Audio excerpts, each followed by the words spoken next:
Military Broadcast Radio, the station that's giving veterans a voice. Find us on the web at mbradio.us. Think of all that time. Every wait in the winter. All that time. No one else saw. Every sprint in the summer. Think of every sacrifice. Early mornings on the levee. Late nights in the film room. Bus rides to playoff games. Every bump in the road. Every moment of ecstasy. Every moment of doubt. Years wondering, is it all worth it? It's all led to this. Man, I got this. It's a 60-minute drive for a 60-minute game. After all the miles we've traveled, we're almost there. After all the hours we've worked, one more can make us legends.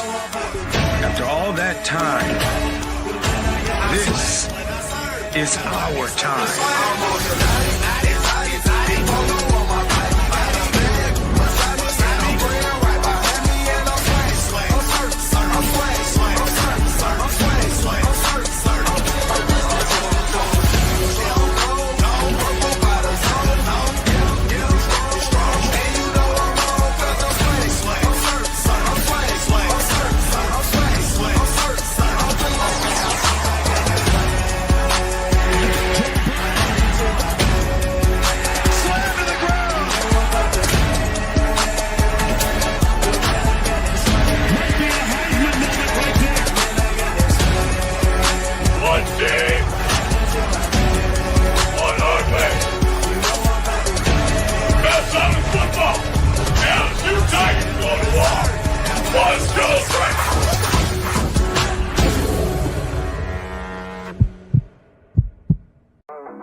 Caveman on the line.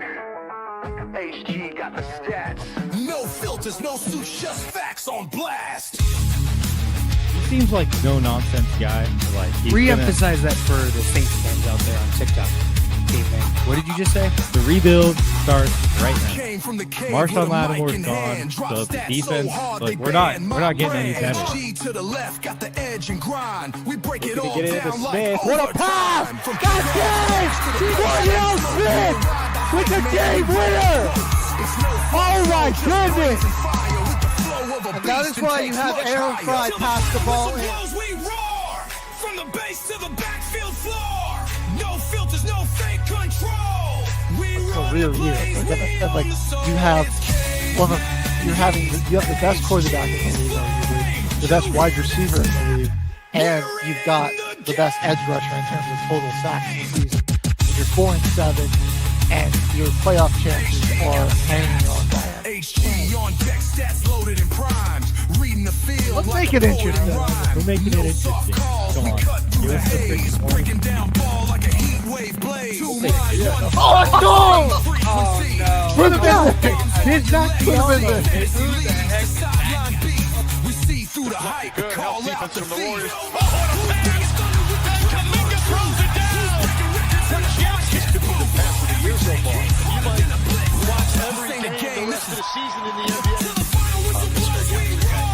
So don't you go saying that you're never going to see that. You're such a hater.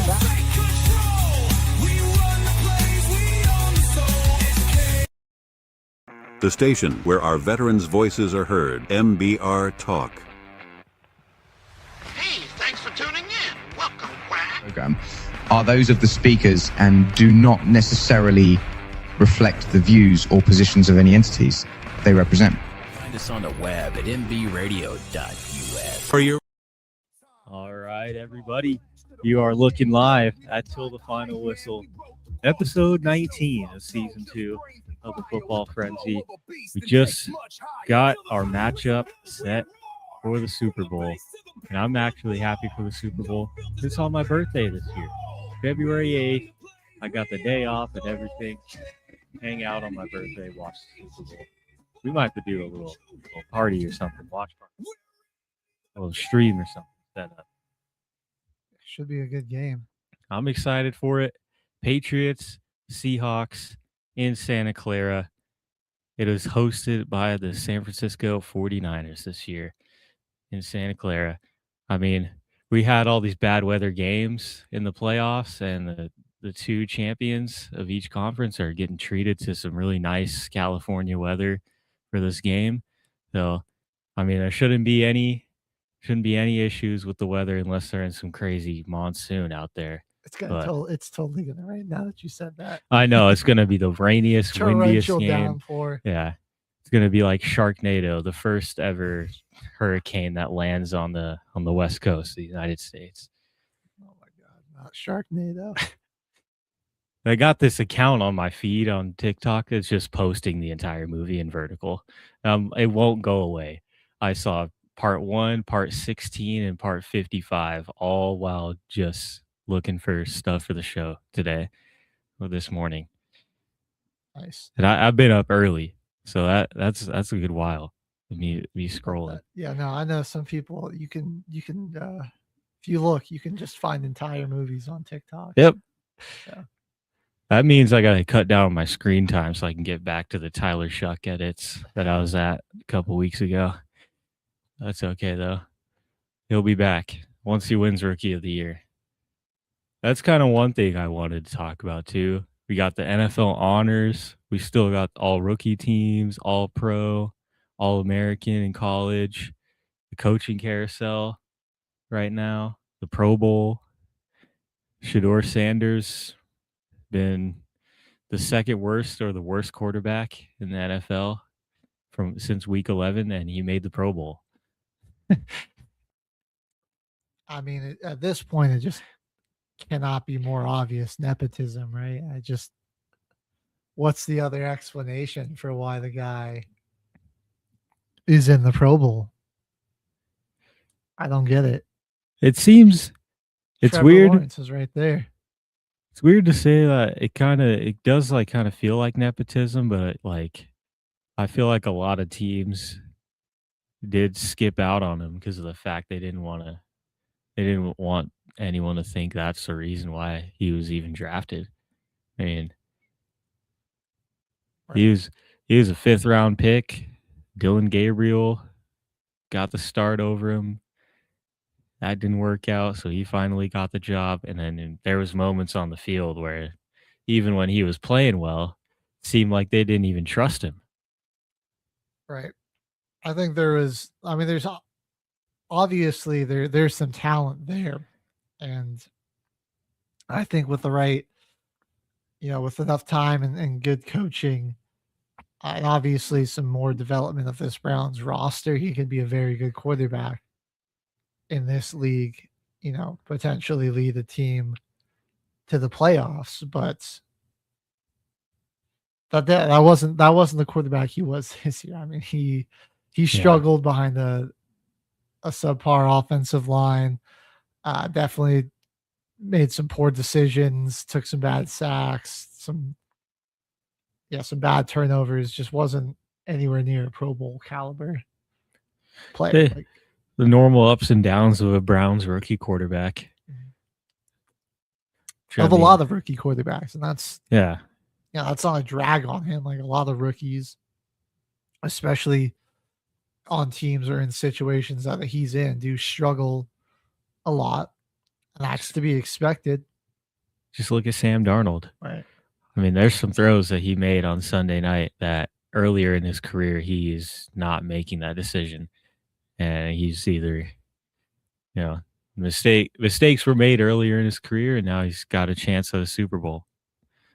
Yeah. You're saying he's the only guy from that class that's even had a Super Bowl appearance? Sam Darnold, the first quarterback from the 2018, the first notable quarterback. I don't there was 7 total QBs drafted, so I don't know if one of them, one of the backup guys was out of all the starting guys, though. Yeah, but people have the big 5 of that draft class that all went in the first round was Baker Mayfield, Sam Darnold, Josh Allen, Josh Rosen, Lamar Jackson.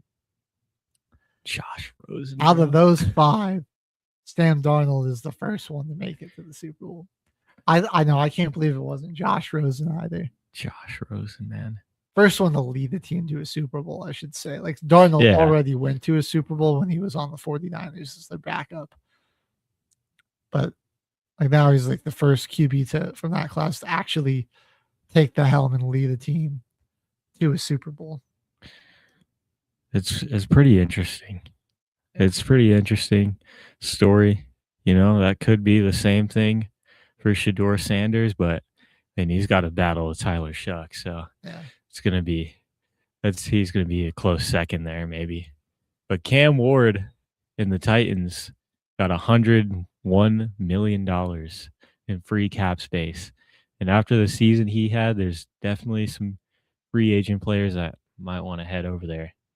Robert Saleh is his new head coach, too.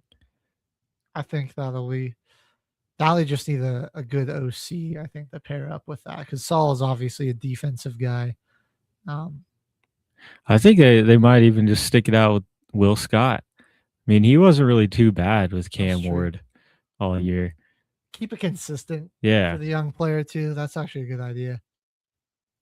True. Yeah, if I was Tennessee, like obviously you want to get some weapons for Cam, but I think like some big free agent defensive players and just like really try to build out that defense could be where you're at, and just like a team that like that'll just make it easier on their young quarterback because like he's not gonna have to go out there and score that many points a game to be competitive. Like most weeks, like he just needs to score around like 21 to 24 points to get you a victory. You'll be far more successful. Oh yeah.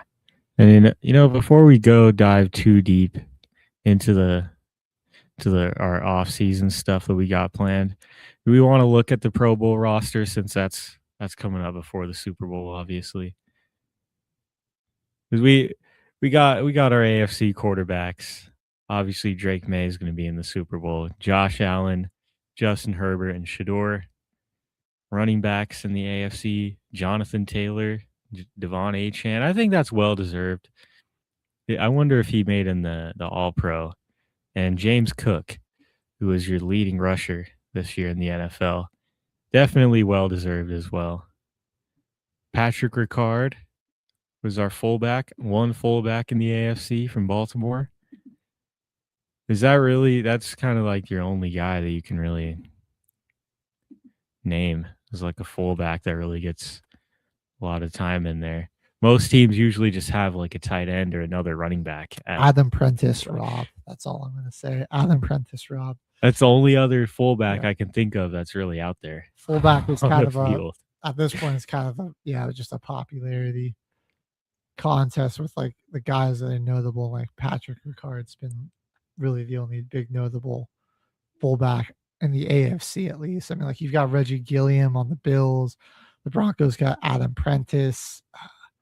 Chargers, they have what's his name? That dude's actually cool.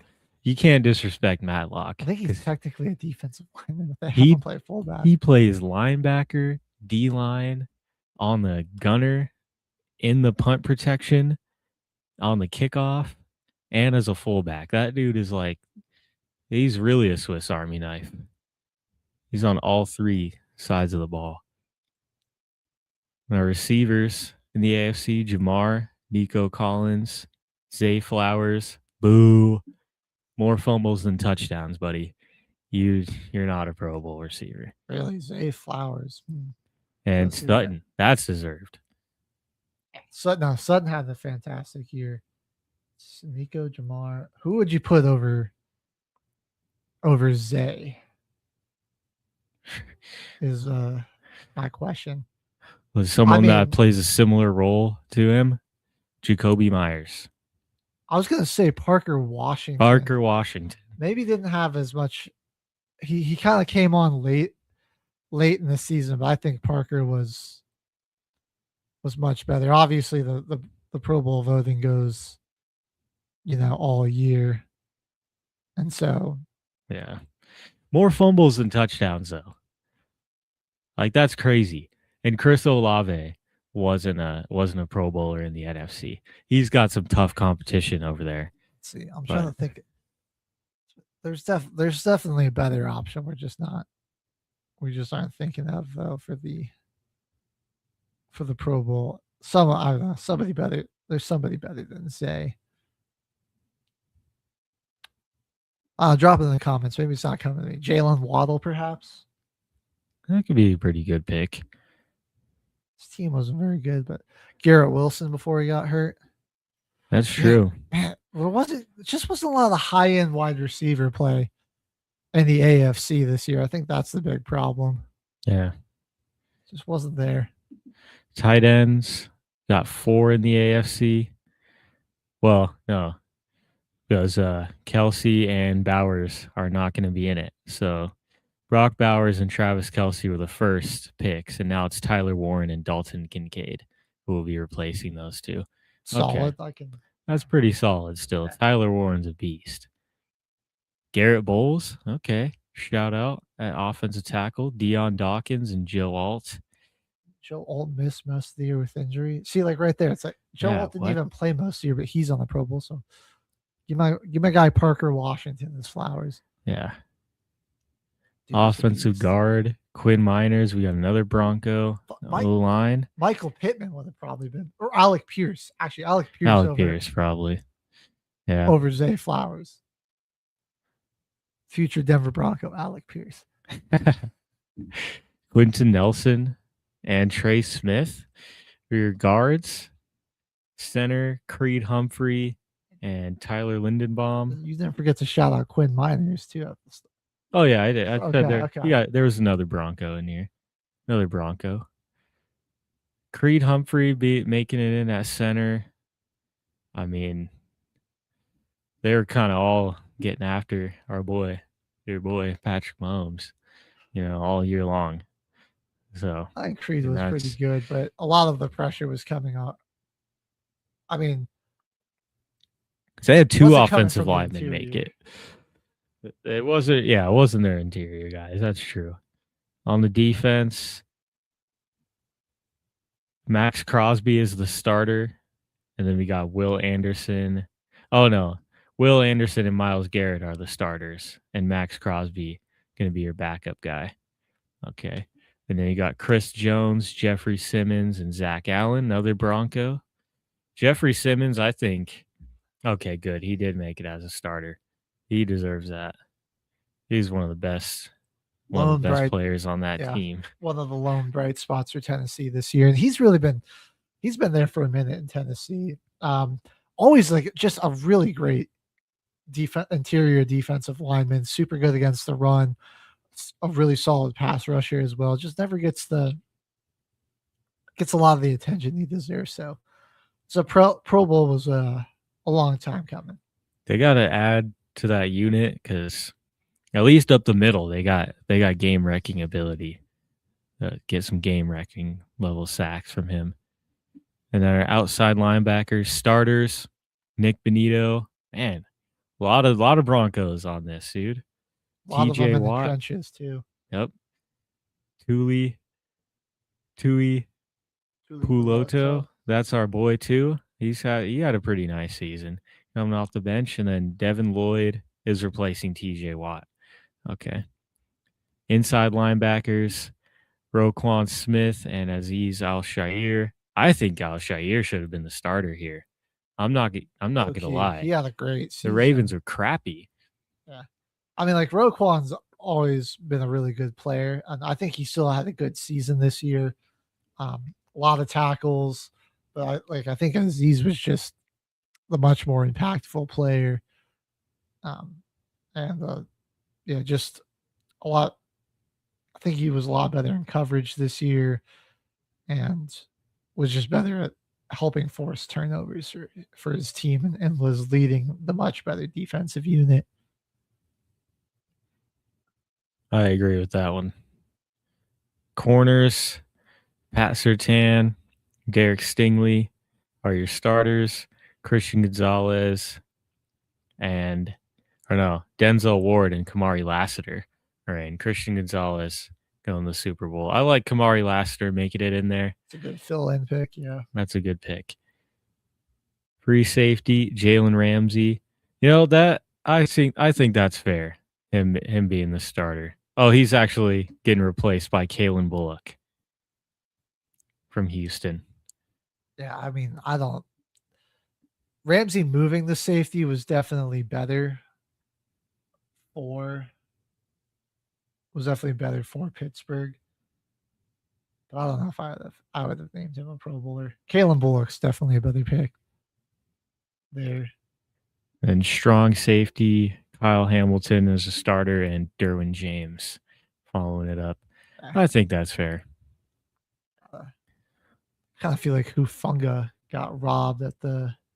I think he's technically a strong safety, but you could have subbed him in as like a free safety.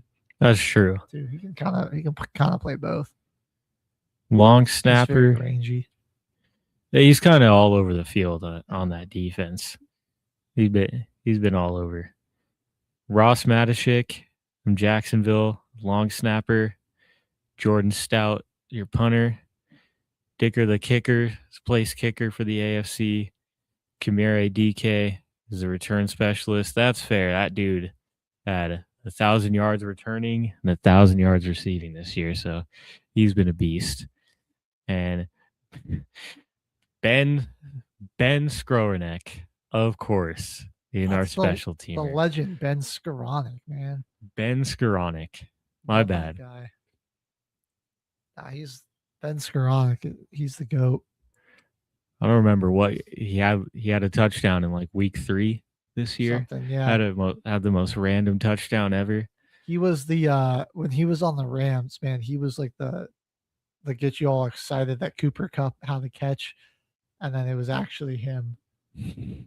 Yeah, I mean, if you had Cooper Kupp on your fantasy team, you'd see a white guy like catch the ball for the Rams. You're like, "There's Coop," and then you're like, "Wait a second, that's Ben Skowronek." Ben Skowronek again. Call that getting Skowroneked. Yeah, you just got Ben Skowronek, 2026 edition. He's your Pro Bowl special teamer. Love to see it. Moving over to the NFC, QBs. Looks like, starter Matthew Stafford. And then we got Jared Goff and Dak following it up. Slinging Sammy D getting replaced by Jared Goff. Yeah, I like these picks. Goff is a better replacement for sure. Besides that disaster class of a game he had against Minnesota, he was really good all year, threw for over 4,000 yards, 35, 38, something like that, total touchdowns, somewhere in that range, and only 6 interceptions, I believe, maybe 6 to 8, somewhere in that range. So like pretty high touchdown to low interception numbers right there. And he had a really good run game behind him all season too. So I mean, right. The offense was like one of the top 3 scoring offenses in the league. It's just puzzling why the Lions didn't honestly win more games. You just think like, oh, Jared Goff is, lighting it up, throwing for like 300 something yards a game. Going to finish with nearly 40 touchdowns. You're going to be averaging around 30 points a game on offense. You think you'd be like, oh, I mean, that could be like a 12, 13 win season right there, but nope. Only got 9. A weird 9-win season after last year. They're in the NFC Championship, right? They got knocked out in the divisional. They're in the divisional. The Commanders. The Jaden Daniels coming out party. Both of those teams are pretty crappy this year, but I mean, Washington, they're facing a lot of adversity, a lot of injuries over there. Right. I like the running backs for the NFC. Jahmyr Gibbs starting with CMC and Bijan Robinson. And could it really be anybody else? Even like Saquon, it's like he kind of had a slow start, really finished strong. These are the guys. Yeah. best 3 running backs. Honestly, we're probably the best 3 running backs in the league all year, for being honest. Aside from Jonathan Taylor. Taylor, yeah. That dude. Taylor just really got his production just fell off a cliff after the Daniel Jones injury and after teams just started stacking the box against Indy. Yeah. I mean, it kind of felt like that for Robinson too at times, and definitely in certain games, because man, once you kind of know they're getting the ball, I mean, it makes it a little easier to stop it when you got your entire team running at one guy. He's not going to be able to juke out 6 guys coming at him off the edge because they know where the play's going. Juice getting fullback in the NFC, love it. Again, just makes sense. That's he's kind of the fullback of the NFL. That's probably the most famous fullback of any team. Yeah. Receivers. I mean, shout out to my guy CJ Ham though. CJ Ham deserves a nod. That's true. Set to become a free agent too. So look out. Somebody's going to be getting a beast of a player there. The receivers. JSN, it looks like he's either being replaced by George Pickens or Amon-Ra St. Brown. Puka Nacua is your other starter there. I mean, that's fair. That's fair. I think. I mean, I kind of maybe Chris Olave over George Pickens. I don't know if they actually have announced a replacement for JSN. Because I'm pretty sure Pickens and Amon-Ra were already selected. They do 4 wide receivers total. Get Olave in there. I'd say Olave in the NFC probably the most deserving. Obviously Jefferson, he had a really crappy year. I don't think London had some good moments, but he was kind of hurt, wasn't as consistent as Olave. Michael Wilson, he came on that strong in the second half of the season, but again, Olave, I think, had the better overall year. It's top 10. Yeah. Top 10 in everything. He's one of our first receivers in franchise history to get 1,000 yards and double-digit touchdowns in a season. Damn. Get him in there. All right. I love the tight ends, too. The tight ends are good, yeah. Kittle's getting replaced because he's injured, but we got Trey McBride and Jake Ferguson. Yeah, fair enough. Yeah, I couldn't think of anybody to replace those two. Maybe Dallas Goedert over Ferguson. He just caught a lot of touchdowns. I think Ferguson was an overall more explosive player. You could kind of give Kyle Pitts maybe a nod there too. But he definitely could get a nod this year. I don't think Ferguson's undeserving by any means. Those are just 2 other guys that I'm immediately jump out. It's guys that also had really good years that could be deserving of nods, I like these O linemen. Penei Sewell, Tristan Wirfs, Trent Williams at tackle, and then the guards, Tyler Smith, Joe Tooney, who is a beast for the Bears, and Chris Lindstrom.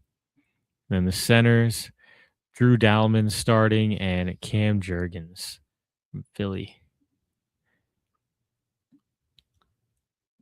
I think the guards and tackles are good. Cam, I guess he wasn't undeserving, but I feel like there was definitely some struggles for him early in the year, but he really got it going late. Trying to remember who the Rams center is. I feel like is it Jonah Jackson? That might be one of their guards. I don't know. The Rams got a couple guys on the O line, like Jonah Jackson, I believe is he's one of their guards. I don't remember what side of the line, and then their center were both really good all season. So 2 of those guys definitely should have gotten a nod there. I think over Trent. I think Trent was dealing with some injuries. He was a little inconsistent, but the rest of the guys are pretty deserving. I don't hate the picks. Do you think somebody from the Rams O line was one of the best in football all year? They should have gotten. Yeah, I feel like they should have gotten one guy. I think the only person I don't like in here is Tristan Wirfs, is because of how terrible the protection was. It was coming from all sides on Baker Mayfield. They lost 8 of their last 9 games. That's true. And we saw Baker Mayfield as some of his worst get pressured that much. It was getting pretty rough. Yeah. Oh, Zach Tom from Green Bay. He also was kind of dealing with some injury stuff. That was late in the season, but I mean, when he was good to go, I mean, he was a huge factor in that Green Bay's running offense and in their pass protection. Like, you could just kind of see the drop off for Green Bay late in the season after the Broncos game, and then into the postseason after he got hurt. Like, there was just a significant drop off in the offensive line for dominance from the Packers. So Zach Tom would have been another good guy to give a shout to. I did find it funny though, Baker Mayfield tweeting about Stefanski getting hired in Atlanta. Like, lost 8 of the last 9, man. Yeah, you guys might want to dial it in for the next season instead of tweeting about it. Well, because 8 of the last 9 games, you looked like how you did before they shipped you out of Cleveland. Let's worry about your own house right now, buddy. I'd go to the defensive side of the ball for the NFC now. I like it. Aiden Hutchinson, Micah Parsons, and DeMarcus Lawrence are your defensive ends. Those are pretty fitting. Well, Micah was having a great season. Hutchinson was dominating the league. DeMarcus Lawrence was a big freaking ageless wonder. I know. I mean, he didn't have like a ton of sacks, but he generated a lot of pressure. It was just a big reason why Seattle was so successful, just sending 4 guys a lot of the year. He's a beast. I like your D tackles too. Jalen Carter, Leonard Williams, and Quinnen Williams. After the trade, I mean, he was kind of a beast for Dallas. I think you might even give him a nod to be the starter over Jalen Carter. Yeah. But Leonard Williams, I think, was like the best defensive tackle in the league this year, man. Yeah. The anchor of that D line. That was just for one of the most dominant defenses in the league. Yeah, I think those are some good calls there. The outside linebackers are pretty solid too. Ryan Burns, Jared Verse, Byron Young. Easy. I mean, Jared Verse and Byron Young, you got one of those guys on each side of you. That is rough. And Brian Burns, another ageless wonder. Really good season for the Giants. Yeah. Middle linebackers. Jack Campbell and Zach Bond. I feel like it was Demario Davis, he was 35 and he had 115 tackles. That's true. He was 35 years old out there playing like that still. Yeah, I feel like in the NFC side, linebacker play was a little underwhelming. Campbell did have 176 tackles, I suppose. I feel like he was just really good at tackling. Had 5 sacks as well. Didn't really do a whole lot in terms of forcing turnovers or nothing like that. And I wonder if Zach Bond's in here just over recency bias, because I mean, he's way down there with 123. Did have an interception, it looks like, this year. Had 2 of them, actually. It was about it. But Bobby Wagner also had 2 interceptions and way more tackles. And he's way old too. Bobby Okereke, again, more tackles. Had 47-yard interception return, forced a fumble as well. I think Bond still had a really good season. Oh, Ernest Jones, I guess, is technically a linebacker. I thought he was a cornerback. Ernest Jones, I think you could put in there. Nate Landman as well. Even Blake Cashman. I just think all of those guys put up similar production to what better production to what Ernest Jones or not what Zach Bond did. So Bond's still an incredible player. It's really good. Jack Campbell was number 2 in the league in total tackles. Yeah, throw him on the Pro Bowl team. Bond, I feel like, is just kind of. There's a lot of other guys to pick there. That might have just been the popularity vote. Right there, sneaking its way in. Corners, J.C. Horn and Devin Witherspoon are your starters. Cooper, Quinyon Mitchell, Keyshawn Nixon replacing Witherspoon, and Quinyon Mitchell replaced by Nashawn Wright. I like Nashawn Wright getting in there. Pretty sure him and Kevin Byard were still leading the league in picks going into the NFC Championship. So that's a pretty good pick right there. And I mean, he came out of nowhere for him. Keyshawn Nixon getting in. I'm glad that he got a nod this year because he was literally on their special teams as a punt returner last year and was not elevated to cornerback until people got injured.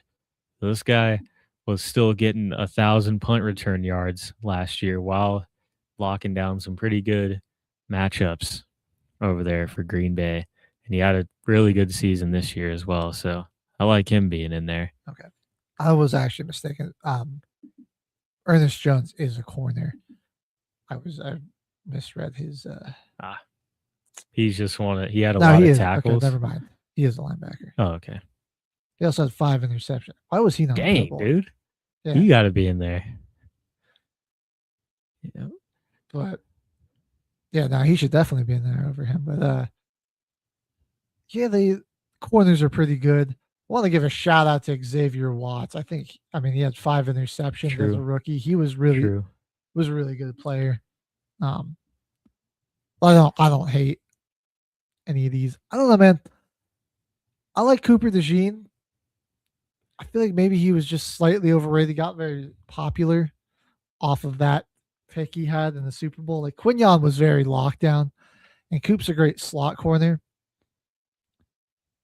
But you got guys like Mike Jackson's probably a little bit better than him, had a better season than him. Watts was more productive.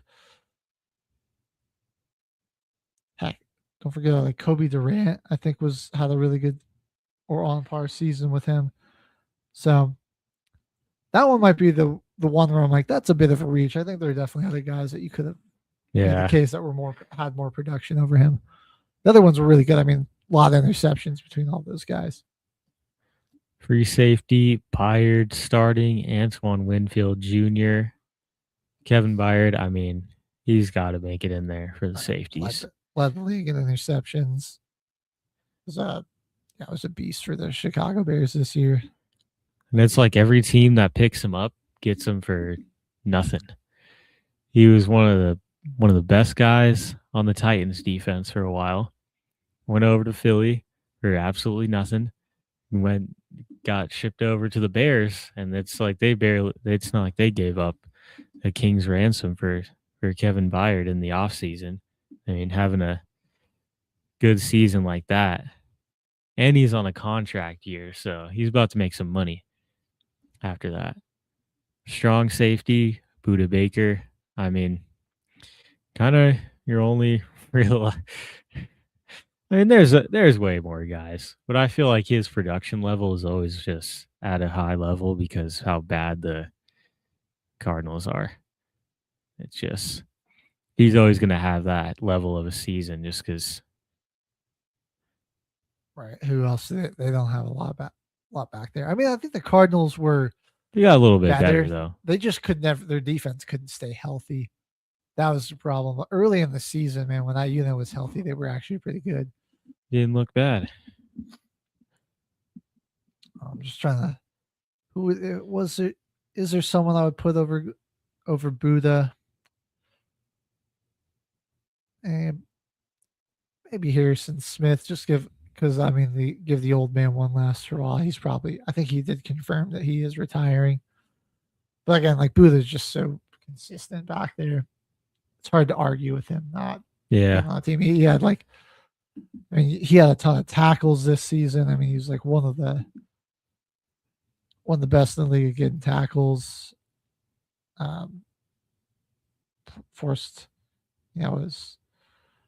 Didn't force a lot of turnovers this year actually, but again, for where as a safety, just the amount of tackles he had, it's like, and the way he can kind of play as a hybrid linebacker. And he's like 5'9", too, playing that many positions. It's pretty crazy. John Weeks is your long snapper for the NFC. Tress Way is a punter from Washington. Brandon Aubrey, the kicker. You know what? Just get Charlie Smith in there now. Because he's going to have plenty hardware in the future. And Rashid Shaheed would have been the return specialist, got replaced by Kevontae Turpin. That's fair enough, too. And Luke Gifford is their special teamer from the Niners. I like the rosters this year, honestly. I mean, the Pro Bowl, meanwhile, is just like... Yeah. It's lost. And it's nice to give some of these guys their recognition, but I feel like it's just lost some of the gusto and meaning behind it. Because then it's like when you go for some subs, I mean, there's just been some wild ones. Like Shador this year, they throw in like Tyler Huntley. I'm sure we'll see some wild ones. Like when they find JSN's replacement, they're go and pick like Luke McCaffrey instead of Chris Olave. Like it'll just be something ridiculous like that. So if Chris Olave is not the replacement for JSN, not going to be happy. We riot. We're heading straight for the NFL honors. We're going to go ahead. We'll take a quick music break. When we come back, though, head and dive into these championship game matchups, break down everything that happened in them, and give a little Super Bowl prediction. So stay tuned for that.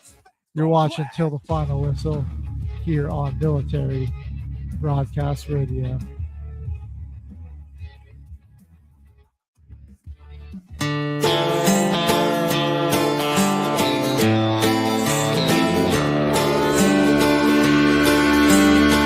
I wish there was some place that I could go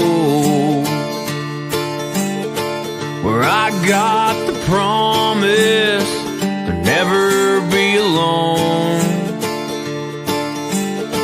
These bars all have last call, and my friends, they ain't home. I wish there was some place that I could go with a heartache this big, a bottle this small. I don't think I'm ready to deal with it all. I need a 24-hour heartbreak saloon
penalty on YOU.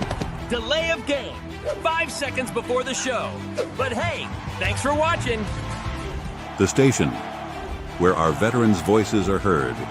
MBR Talk. Find us on the web at nbradio.net. You are looking live at Till the Final Whistle. We got to give you a championship weekend breakdown of these two games.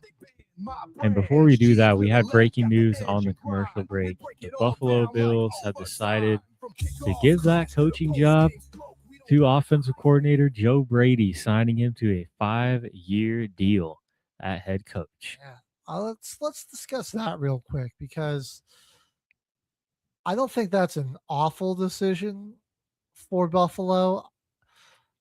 Worst decision, though. I honestly just think like you'd better off still with McDermott. Yep. As your head coach. And get Bean out of there. Get the Bean out of there. I mean, like, I gotta be honest. I know there are a number of Bills fans that wanted Joe Brady fired, and it felt like his offense was only worked the way it worked because of Josh Allen. And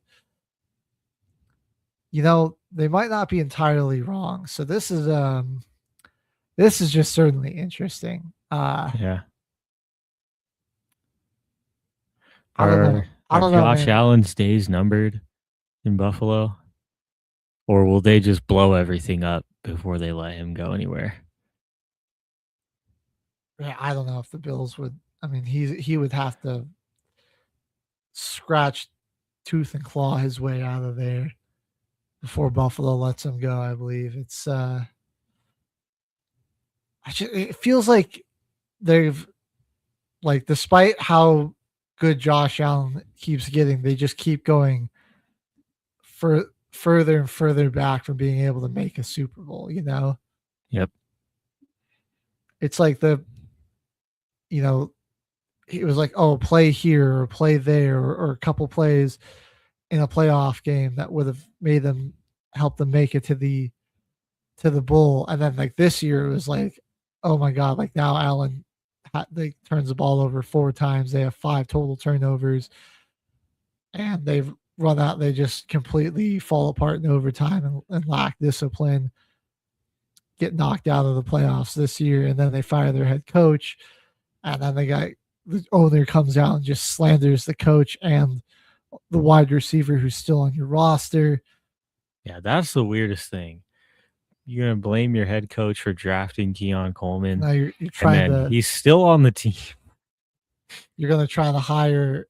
You try to interview and hire a high school football coach that used to be an NFL quarterback. Like, yeah, no.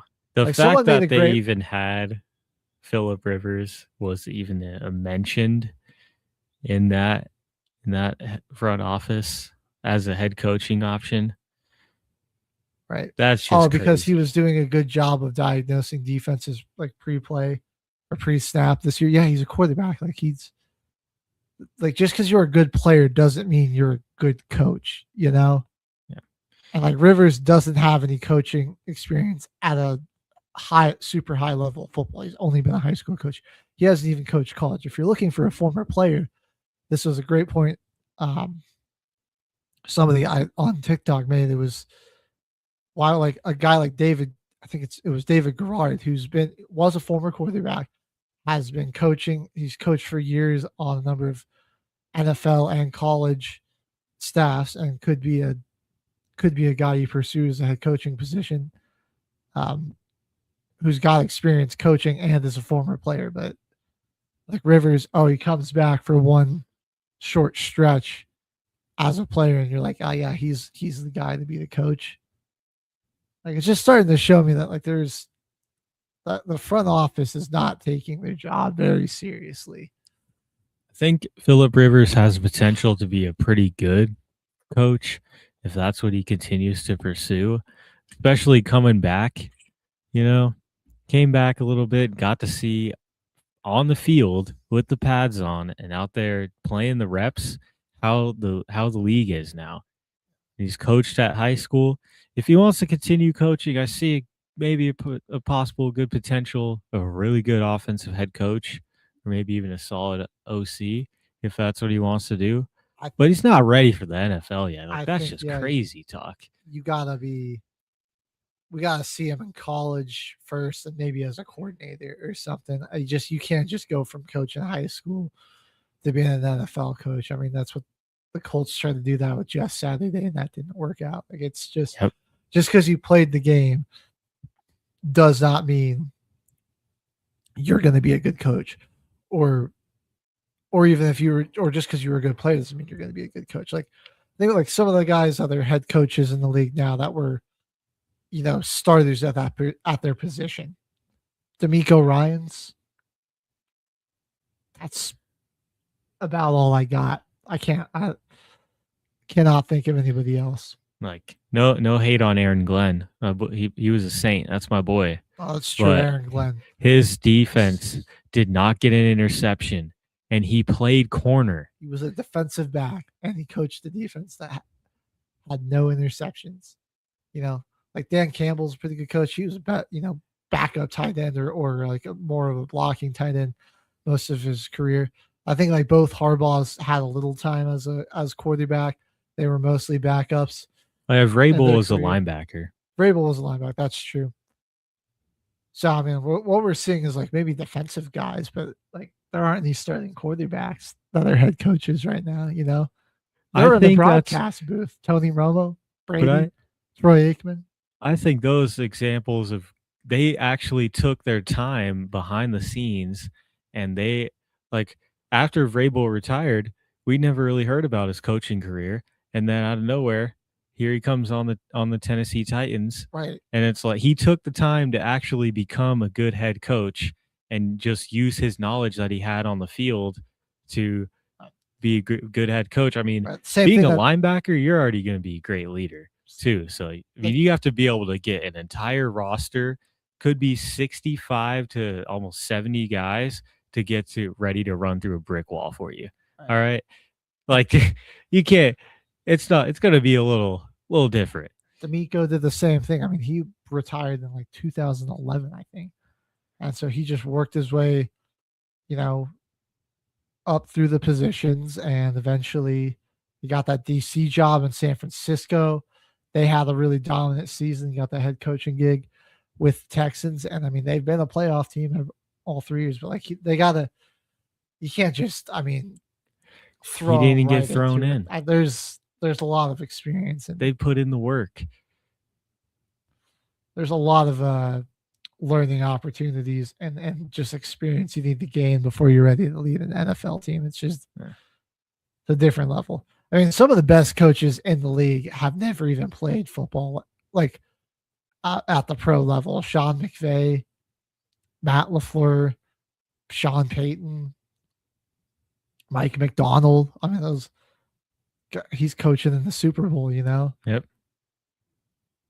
So, like one of the other offensive lines, Mike McDaniel, he hasn't ever played an NFL snap.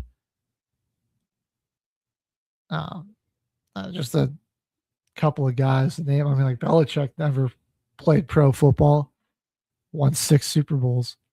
Yeah. Pete Carroll's a bit washed now. Again, not a guy that never really played at the pro level, but won a Super Bowl, was a coach of a very successful team for a long time. Like being the coach is a completely different animal that you just gotta learn. So I mean, we got a little off topic there. I guess back to the good breaking news though. Yeah, back to the Bills. I don't see this as a big fix. I just think it'll be interesting. I don't know. Maybe Brady will surprise us. I think he's been a benefit of Josh Allen being there. That's made his job as a play caller a little bit easier. And Allen's been able to create more off of bad play calls than other players might be able to. I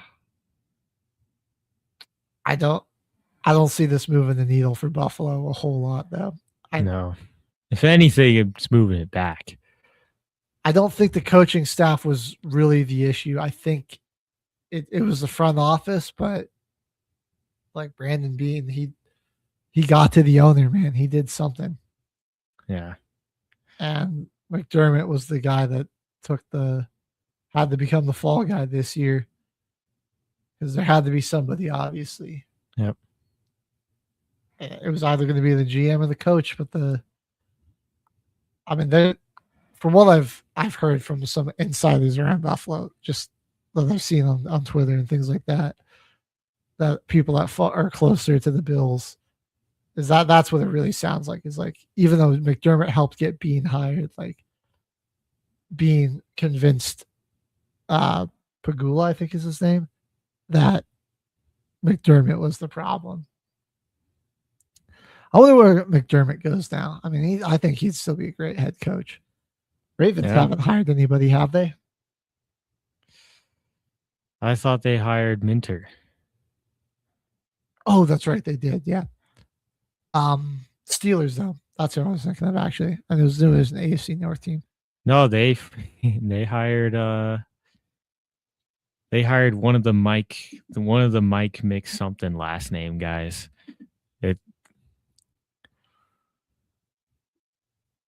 Did they? I think they did. No. Oh, yeah, wait, Mike they McCarthy. Did. They hired Mike McCarthy. I forgot. That is so dumb. Where are some vacants? Who still hasn't hired a coach? Washington didn't fire Dan Campbell, I think. Oh yeah, they let the coordinators go. My bad. Dan Campbell's still there.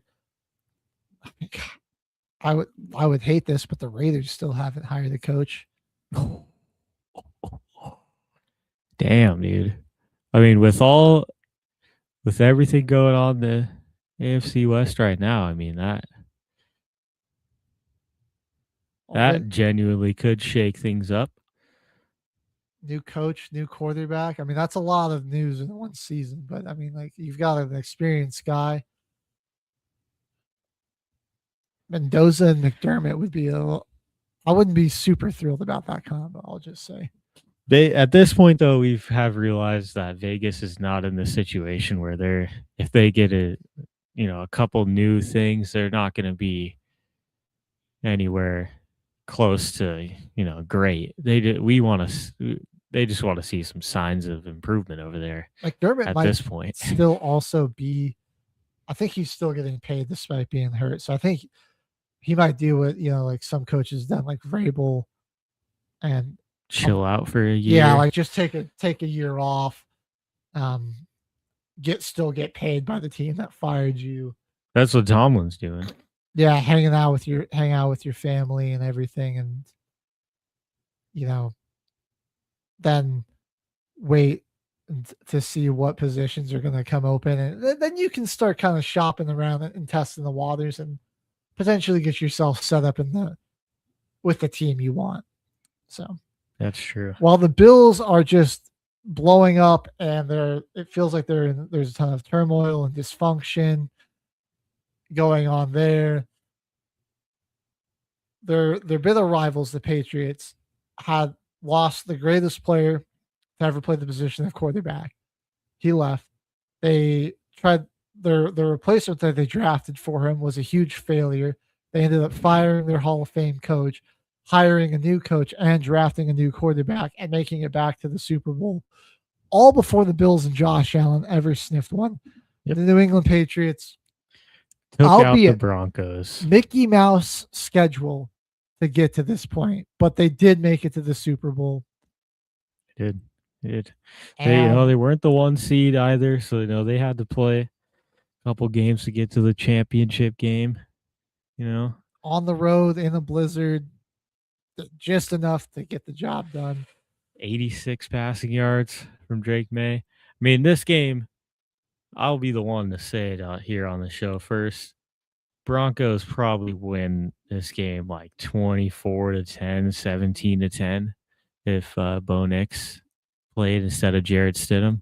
I honestly think we probably win this like 31-10 or like 27-3 if Bo plays, because Bo the one thing you can't like the one thing he was so good at this season, despite all the inconsistencies and sometimes the offense was struggling or the low completion percentage, he did a superb job of avoiding catastrophic turnovers. Like he had some picks and everything, but I mean, a lot of like there were some tipped passes, like balls that like go off his receiver's hands straight up into the air, or like arm punts where he just kind of, it's like third and long and he just chucks a deep ball down the field and it gets picked and it's like, well, you're punting anyways. It's like, might as well give your guy a chance to make a play. I don't think Bo Nix accidentally throws a backwards pass, which not even a pass. It was like a chest pass. Like he just tried to like shove it away from his body. He did that multiple times in the game too. I was starting to get concerned. I'm still kind of iffy on if that was really a backwards pass, but I'm not gonna. That's not an excuse. That was a terrible decision by Jared Stidham. Just take the sack, dude. In a game like this, you can't like getting sacked, but and holding onto the football is just better than like throwing out an absolute meatball sub and hoping that it looks like a forward pass. Like they're lucky that it didn't get called live and they blew the whistle, except that would have been a touchdown. Didn't even matter because the Patriots scored immediately after that. I think that was more of the difference, even more than Sean Payton not taking the points, because really the defense, when the Patriots had to go the length of the field the rest of the time, only were able to score 3 points. That one fumble that set the Patriots up in plus territory resulted in a touchdown. I mean, the Patriots were able to get one good drive going, that not like drive to start the third quarter, and all they were able to come away with was 3 points. So that's Stidham doesn't make that boneheaded decision. Sean Payton not taking the points. This game might have ended in a 7-3 Broncos victory with the way the weather was getting. Like Drake May, you could tell, playing uber conservative because he was trying to protect the football. Didn't want to turn it over. He was struggling with turnovers in this one. And it was like, we would have gotten to a point where in this weather, he would have had to be a little more aggressive with the football. And that probably could have led to some takeaways, but instead the Patriots just got to sit back and, force Stidham to be the aggressive QB. And when the offense was already struggling. Once they took the lead, though, it was 7-0, and your defense was still had them in a bind. And no, they didn't tie it up until second quarter, and that first possession that they got after halftime was really the last good one that anyone had, because 5 minutes left in the third quarter after they had taken up nearly 9 minutes on the opening drive to only score 3 points. It took up 9 minutes to score 3 points. It was already damn near a blizzard in the stadium. Yeah. That was insane the way the weather changed. It was like a snap of a finger. I looked outside my window and it was blowing snow sideways across the driveway and everything. And then just worse and worse throughout it was way worse downtown than it even got where I was living at. Right. Like, the stadium was crazy. Overcast and a little chilly to just an absolute torrential blizzard in the snap of a finger. And then at that point, when the snow started coming down like that, that was when reality kind of set them around. I was like, oh man, we were already struggling when it was clear. Everything was there, the conditions were all right. Like now we couldn't run the ball all day. I mean, credit to the Patriots defensive front. They did a good job limiting the run. And despite how good the Broncos O-line was, like that was for whatever reason, man, without JK, we just really couldn't run the ball very well. We just needed a guy that could run in between the tackles, and Harvey's more of an outside zone and stretch type of player. If you're able to get that inside run game going too, I mean, it definitely would have opened up Stidham more. But I mean, he was put in situations where he had to do more. I mean, that's exactly what I was thinking. Like, even if the run game was just flowing for you guys, Right. it's the AFC Championship. He still had to make some plays other than that very first bomb. Because they're lucky that they gave you guys the same look. He wanted to take that on the first throw in the man-to-man coverage, but he ended up throwing it underneath, and you guys called pretty much the same play the next down and got him wide open. And that was 29% of your yards for the whole game was that throw to Mims. That was also over 50% of Drake May's total passing yards on the game was that throw to Mims. May did, I mean, like May he wasn't like the worst quarterback, I won't say that, but like he just did the least passing the ball of any quarterback this week. He had the lowest passing yardage. He made some big runs with his legs, which ultimately those were the difference in this game. That was the Achilles heel, yeah. The touchdown run, and then like him escaping pressure and just running and converting some third downs with his legs was huge, and just drives that would have ended if he didn't take off and pick up big yardage. And then obviously he picked up the first down to end it on that little bootleg designed run play that they had there. He game managed his way to victory. I mean, the Patriots, they saw their young quarterback who had been struggling with some turnover problems himself, but they were just the benefit of facing two teams that were just had horrible protection schemes and were turning the ball over at their own insanely problematic rate, the Texans and Chargers. And so they were still able to win based off of that. And their defense was playing their best ball all year. But I think they saw with how aggressive the Broncos defensive unit was last week and how much we turned the ball over. They went and they really were like, a lot of their game plan was like, let's like wait for Stidham to lose this game and to make a mistake. And he did. Yeah. To their credit, he did. I mean, in the second half quarter. So I know they might have been starting to get antsy and like, he's not playing too bad, but they kept sending pressure at him, shutting down the run, and the one fumble. Like, I just can't you just got to take the sack there. Yeah. That's just a product of not playing. Like, it's just like either you would have gotten the ball out quicker.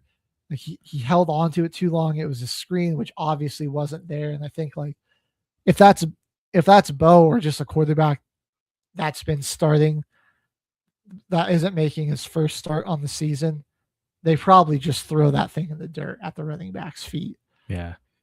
Or if they don't, they at least just eat it and fall down. Like you just decide to just fall down on the ground. He was faced with many, many opportunities like that in this one too. And I mean, to their credit, I mean, there was some moments where like this pass rush was getting through a pretty solid Broncos offensive line and getting after Stidham a little bit, at least making it harder for him to make the plays. But it's just the difference between him and Bo Nix. Like half of your guys' offense was gone. There was no those quick hitters where you just have Bo Nix instantly roll out right and there's a man wide open for him. I mean, that was gone. Then all the quick hitters and those like money plays where you just call it, you're like, all right, we know this is going to get us yards right here. Even if they've seen it on film a million times, we've done it a million times and it works like that. It was all gone. He had a week of practice coming into it.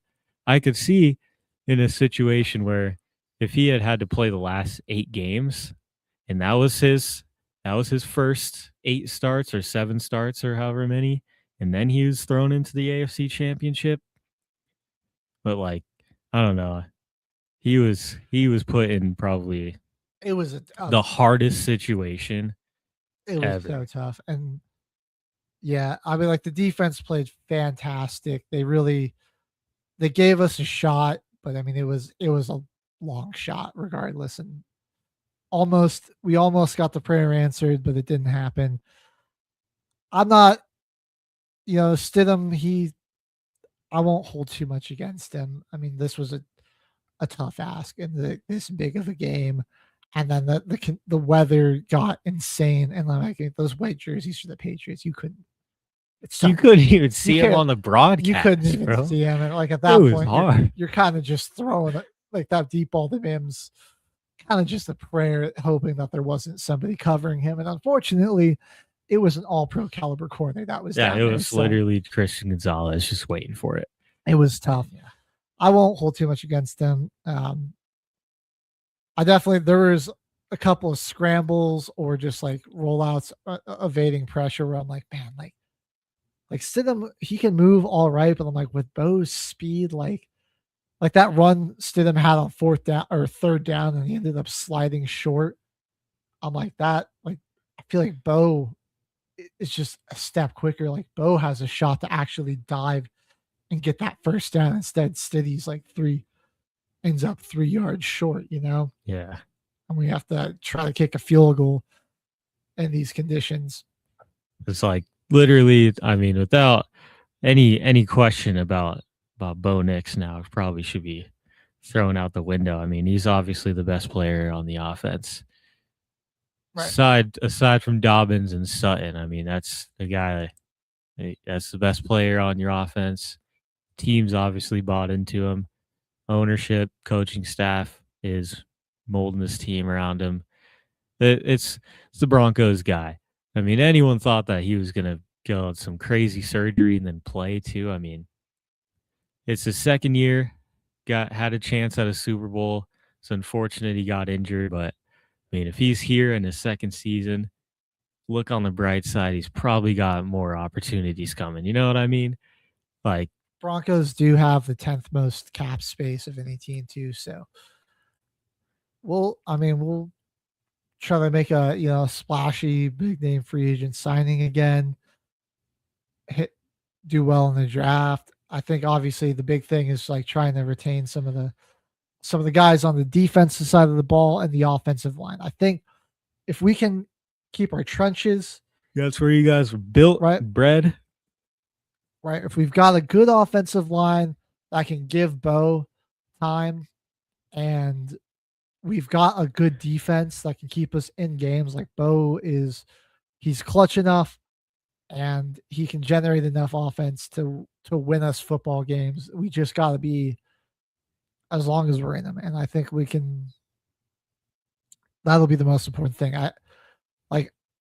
I know a lot of people are talking about, let's get another receiver or maybe another running back or try it again at the tight end. And I'm like, those are nice. Those are luxury items. But I think we got like the biggest thing is the defense and the offensive line.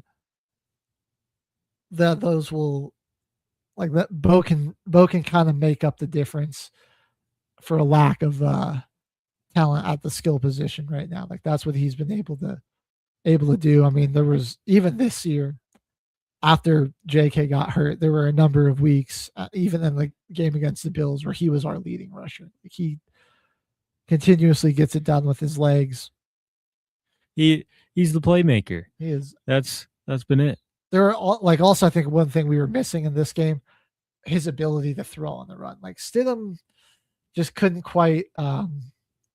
Like he was too antsy. He couldn't get pressure, comfortable enough to make those throws on the run. Like, I mean, like the Patriots, settled. They sent the house after him too. So he just wasn't comfortable enough making some throws on the run. Like I think like Bo, like he's so good at feeling that pressure. He would have like been able to roll out quicker and like find some guys on the run.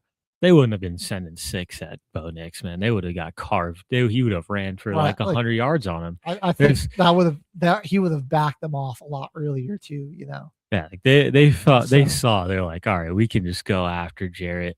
We're just gonna. They were just sending 6 and trusting their guys in coverage, even though you guys have serious speed and one of the best route runners.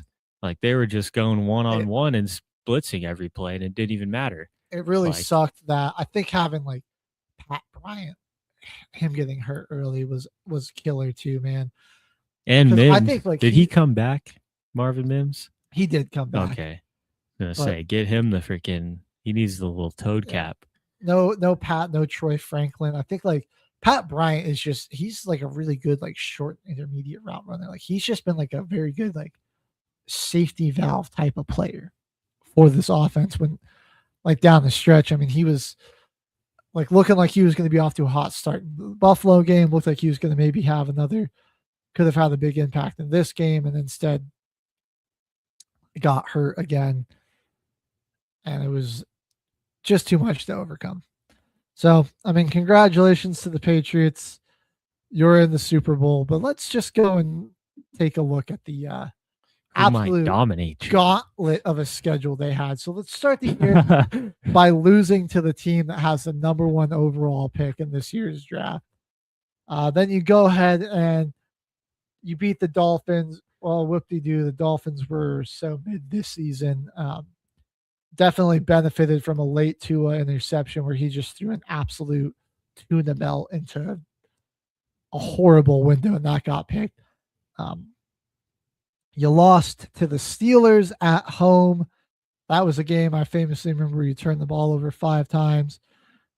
Then you got Bryce Young and the Panthers coming into your place. They were terrible on the road. But I guess they were a playoff team, so it was semi-impressive. Win in Buffalo, can't knock that. That was a good one. Then you guys beat Spencer beat Rattler barely and the Saints.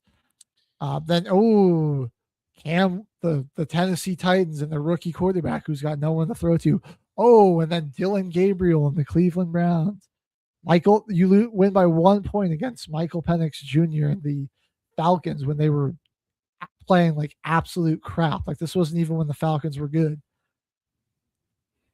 The Buccaneers, after they started their massive backslide, so you were one of their 8 losses to finish out the season. So doesn't really look as impressive when they finish 1-8 on the season. The Jets twice. So you got Justin Fields, then you got Brady Cook. Your 2 times you played the Jets. Oh God! You beat Joe Flacco. Whoa! Congrats, you guys beat the 41-year-old Joe Flacco and the terrible Bengals defense. Plus, the Giants, like the number 2 overall pick in the draft, and then Buffalo went into your house and dropped 35 on you. Then you beat the Ravens did Lamar play in this game? I can't remember. I think he did, actually. I think he did. It was later in the year. I think he was back by this He time. did, yeah. Yeah. Did he get hurt? Yeah, no, Lamar did play, but he got hurt, and then you got to finish the game off against Tyler Huntley. And still almost lost. The Ravens did their signature have a big lead and then refuse to run the ball. Choke the game, yeah. Choke the game away because we're not going to run the ball with Derrick Henry in the 4th quarter. He only has... This is really the game that got Jim Harbaugh fired right here. I think so. This is kind of it. Like that was... Like even they win this game, and I think it's a different story going into Pittsburgh after that win. So, like he does that. Like Derrick Henry vanishes from the game plan in the 4th quarter, and it's like the guy has like in that game he had 128 yards and two touchdowns. It's like, and like we barely saw him in the 4th quarter. It's like just why is it he's cooking all game and you go away from him? Nope. But I digress. Even better. This guy's an all-time leading rusher in the top 10, and he wasn't even getting the ball. Right. What are we doing? But back to the Patriots Mickey Mouse run. So yeah, they beat the Ravens after Lamar Jackson gets hurt. They beat Brady Cook and the Jets, and then Quinn Ewers and the Dolphins to finish out the year. So a 7th. Your stretch is Tyler Huntley to finish out the year. Undrafted rookie free agent and a 7th round rookie. So real gauntlet of a schedule there. I mean, besides Buffalo, not like any insanely impressive wins to me, and they only beat them once. I'll give you a little credit for the Panthers because they made the playoffs. Best I team guess they beats the Saints, man. the Ravens, when they had Lamar Jackson in, they were whooping y'all, and then he got hurt, and John Harbaugh's CTE kicked in. And then, the playoffs. The playoffs would have been tougher. Playoff Justin Herbert behind the worst offensive line in football, who were only able to manage to score 3 points, despite one time getting the football inside your own 10-yard line, and they came away with 0 points. And then you got CJ Stroud. This is like a miracle run, man. Right. Like, I mean, they just, like, that was like the Chargers game. Like, Herbert was just getting destroyed. I don't think he played particularly well either. But, like, that offensive line was just terrible. And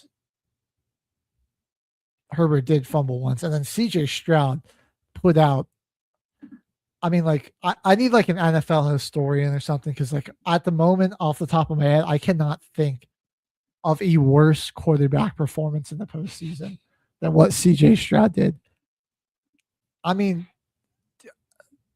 throwing a freaking, like, when you're under pressure and you just huck a BLT straight up into the air and hope that someone comes down with it, and instead it gets picked off and returned for a touchdown. Like, that was just like the most mind-boggling play I've seen. Yeah. So, I mean, their regular season schedule does make sense because they were 4-13 last year. right, it's a last place schedule. That's just how the NFL works. But god damn, did they kind of get just a little bit lucky with this playoff.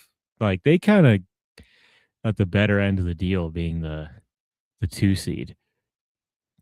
You think if they hosted Buffalo,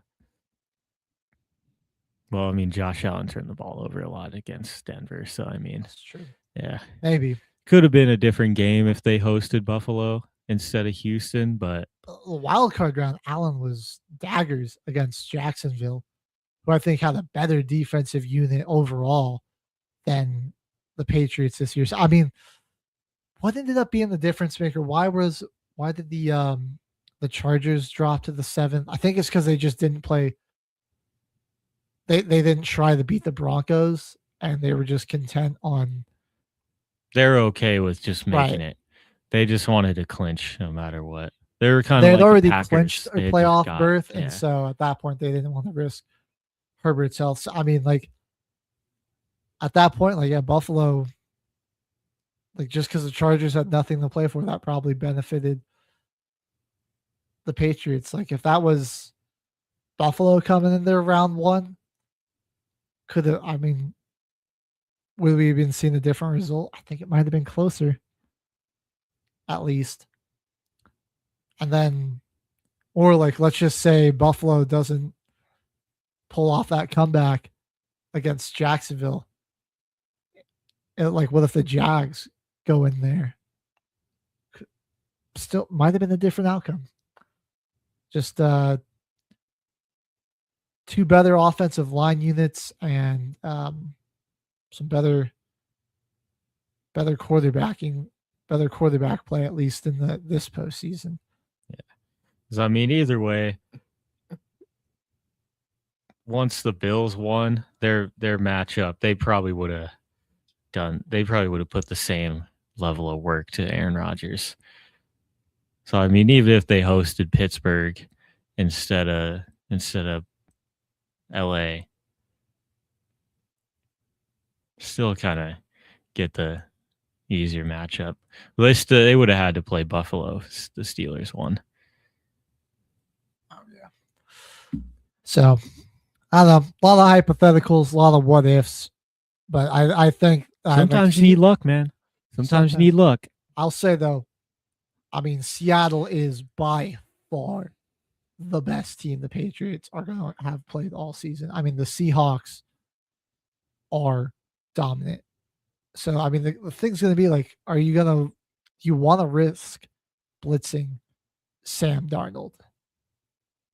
And because I feel like it'll be tough for them to get pressure with just 4. And I mean, even though like the Seahawks kind of struggled to run the ball in this game, like Darnold still lit it up. It's gonna be an intriguing matchup. And then on that other side, I mean, like I feel like Drake May cannot be as passive as he is. He's gonna have to take some chances. He's gonna have to be aggressive and try to make some plays. And will that turnover problem rear its ugly head again? You know, I know, because I just don't think Seattle's loaded. Like Seattle you're just not going to be able to limit them as much offensively. I mean, they 41-31 in the postseason. And before we get into this matchup, let's just take a look at what Seattle, what they went through just down the stretch of their season. Because I mean, they had a pretty crazy run. Just, I mean, their final few weeks, they got a bit more of a surging Panthers team. I think this was when the Panthers were playing a bit better, and it was in Carolina. That was a tough one. That was after they pulled off that crazy comeback on Thursday night against the Rams. They were playing a Colts team that still, despite having Phillip Rivers, still had a lot to play for. And then they beat the 49ers in Santa Clara and then just demolished them in the first round of the divisional round of the playoffs. And a really tough playoff run because you got back-to-back games against division rivals. So it's already that much more of a tough game, adding on to the pressure of it being one and done playoff. I mean, they've definitely proven themselves. Definitely the best team in the NFC. I mean, the dark side defense, people are debating right now if this defense is better than the Legion of Boom. Man, I think the Legion of Boom is still better. Like the dark side defense is good, and they've made some big plays, but I like the Legion of Boom. Like it was different.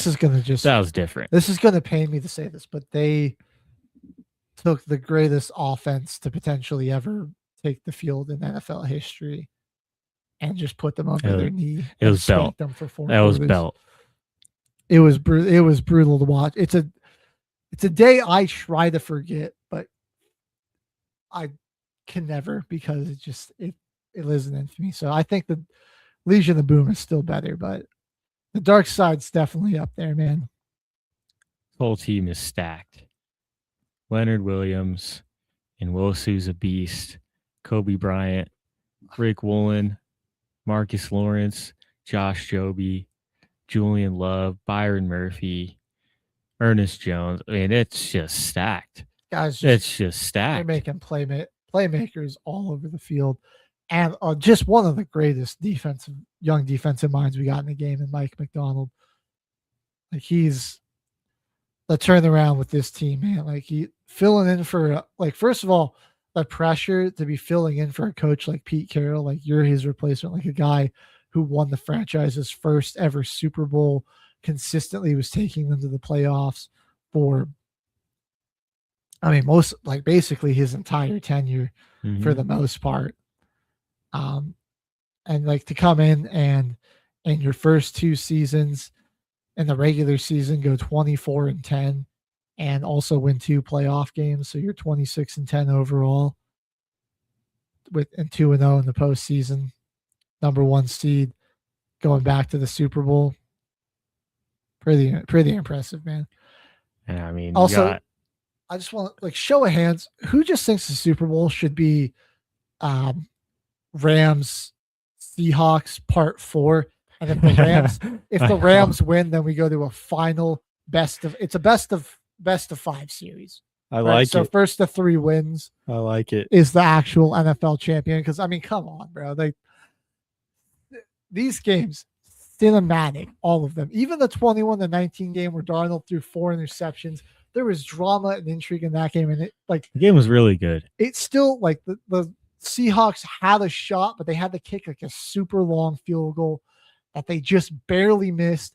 Then they pull off this sick comeback and force an overtime. They get a wild call to go their way, and they pull off this overtime victory to beat LA. And then this game, I know the NFC Championship, just two quarterbacks dueling, dude. Like Sam Darnold put the big game allegations to bed, I think, because this was the biggest game of his career. Didn't get a whole lot out of his running game, and he was daggers, man. 25 of 36, 346 yards, 3 touchdowns. I mean, he was most of their offense. I mean, Stafford on the other side with 374 and 3 touchdowns. You had two wide receiver ones just popping off. JSN 10 for 153 and a touchdown. Puka had 9 catches for 165 and a TD. This was just peak football here. Shout out Jake Bobo catching a touchdown as well, and Cooper Kupp getting into the end zone, man.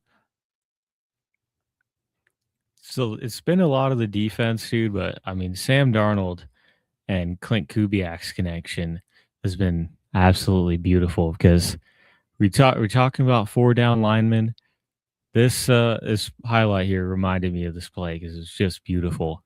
And that Jake Bobo touchdown, beautiful play calling right there from Clint Kubiak. And him trusted to run the show, them making that hire last year, really good for them.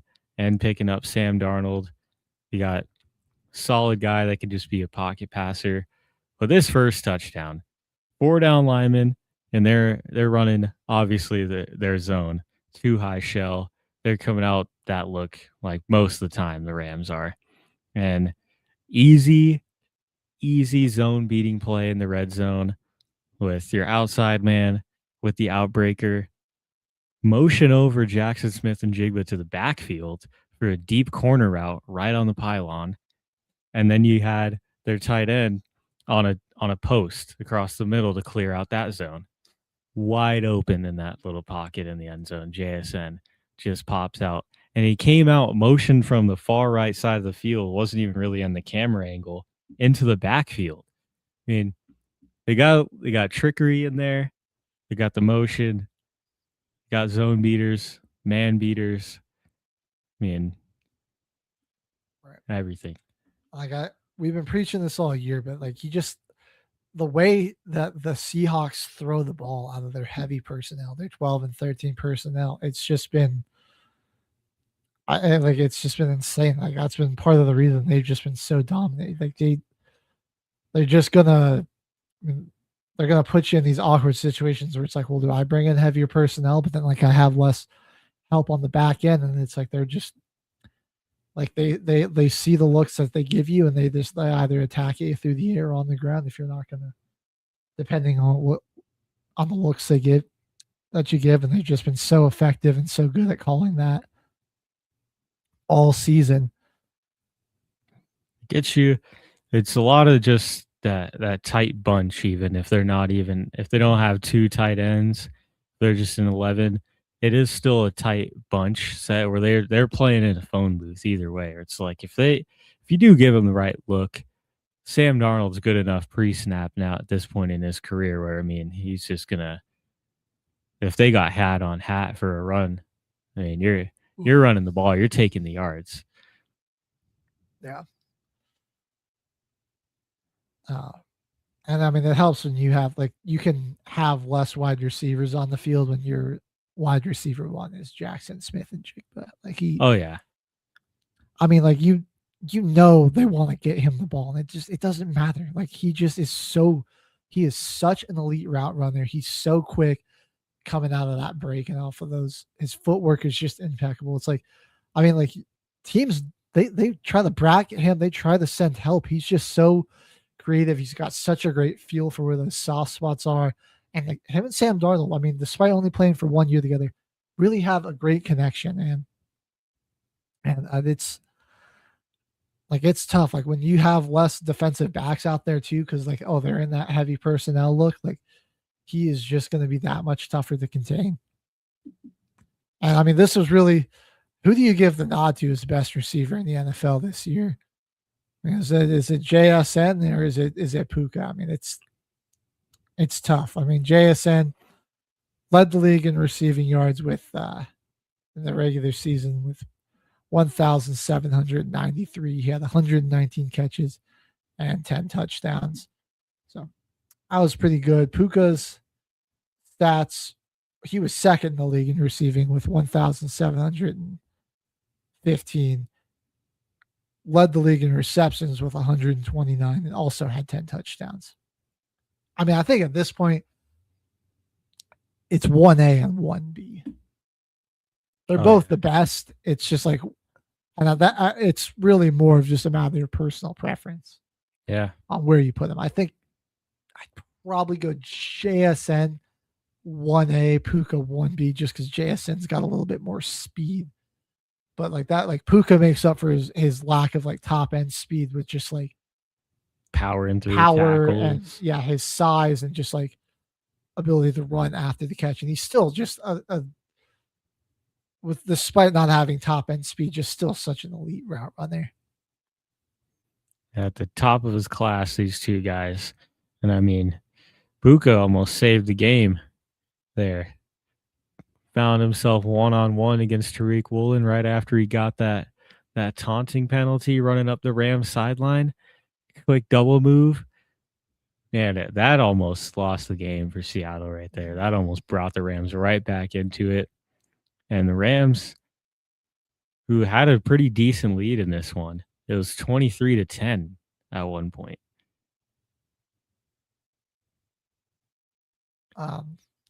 Yeah, I think the one thing that really did the Rams in though was the Xavier Smith muffed kick, because I was like, you were down 4 points, looking to potentially go and take the lead, and then all of a sudden you were down 11. They just couldn't quite.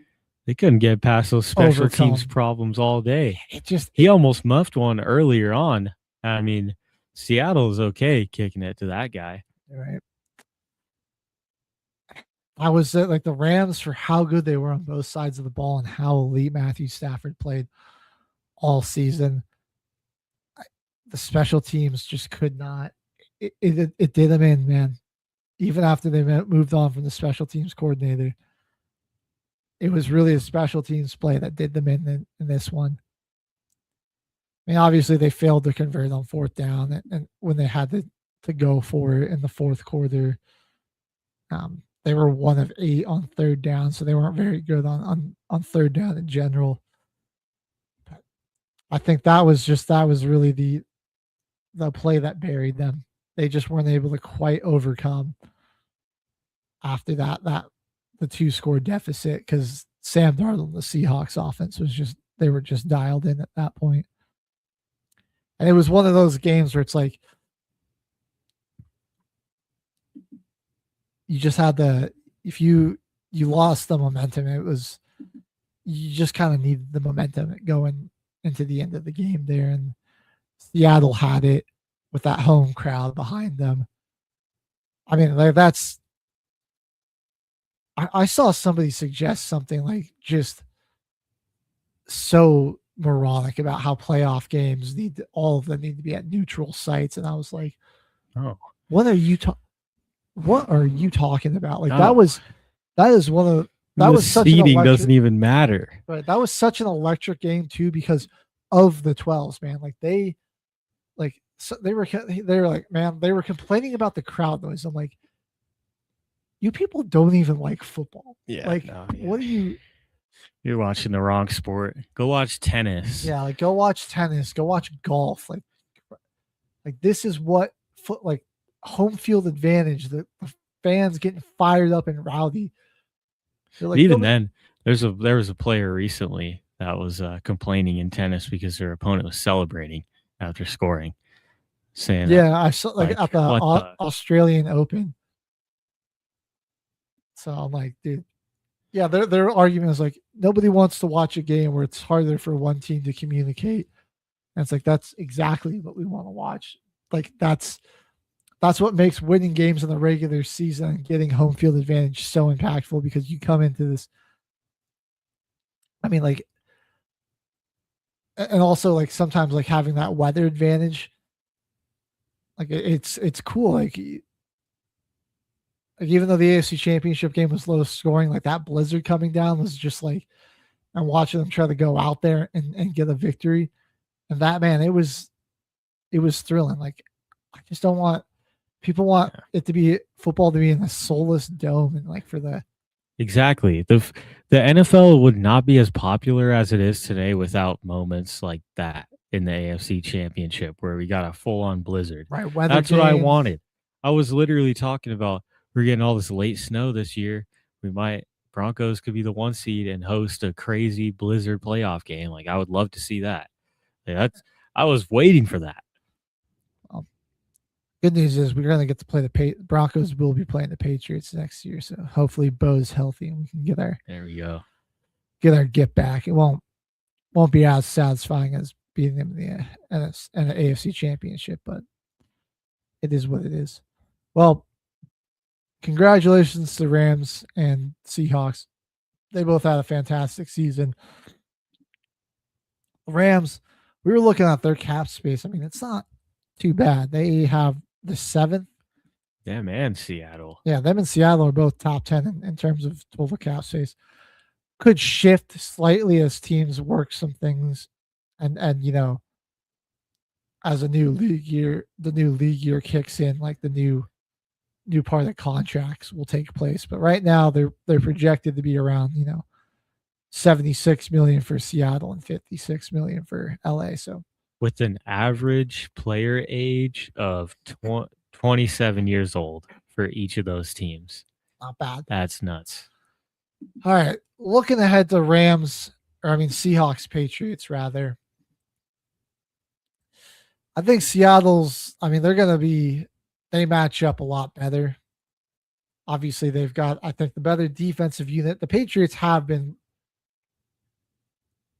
their defense has been playing a lot better. Again, it's like how much of that is them being of the unit improving and how much of that is the quality of opponent. Oh, yeah.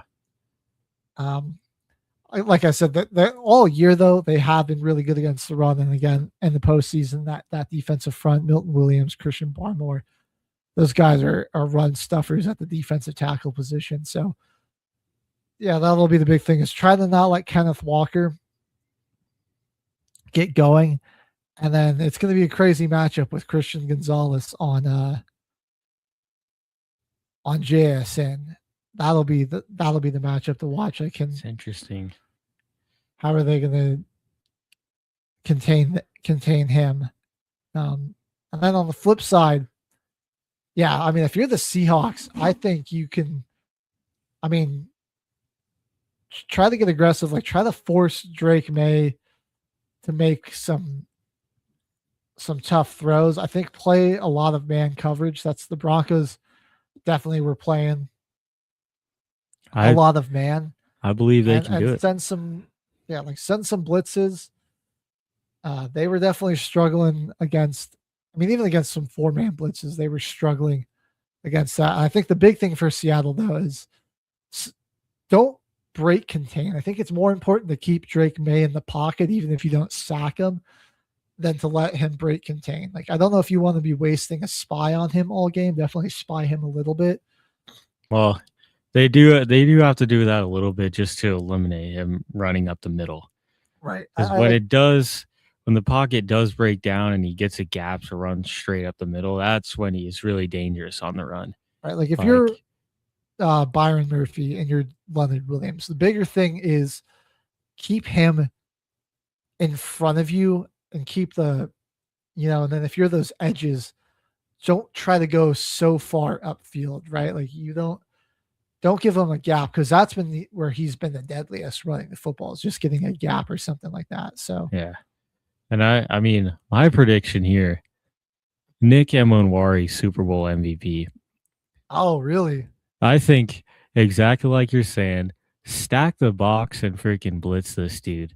Go out there and nickel and let this dude fly around and get 1,000,000 tackles, get after Drake May, get in the backfield on Stevenson and Henderson. Dude, I think he could have a freaking day. This is like a dream matchup for him, I feel like, because I trust the rest of this defense to guard their receivers. and just let him have a field day and make the tackles that they need to, and just load the box. Like Kayshon Boutte, I think he's getting locked down. I think Demario Douglas getting locked down. Yeah, Surtain and Riley, both did a good job of locking up Boutte all game. And Diggs didn't even really hurt them down the field. Like, it was all like he had he had 17 yards in the AFC Championship and was crying in the post-game interview. Yeah. Freaking Stephon Diggs is going to get clamped up. So, right. I think Seattle, they're gonna want to make May uncomfortable and put a lot of pressure on him and try to force him to make some throws. Because when the Texans got after him, like, he had trouble protecting the football, and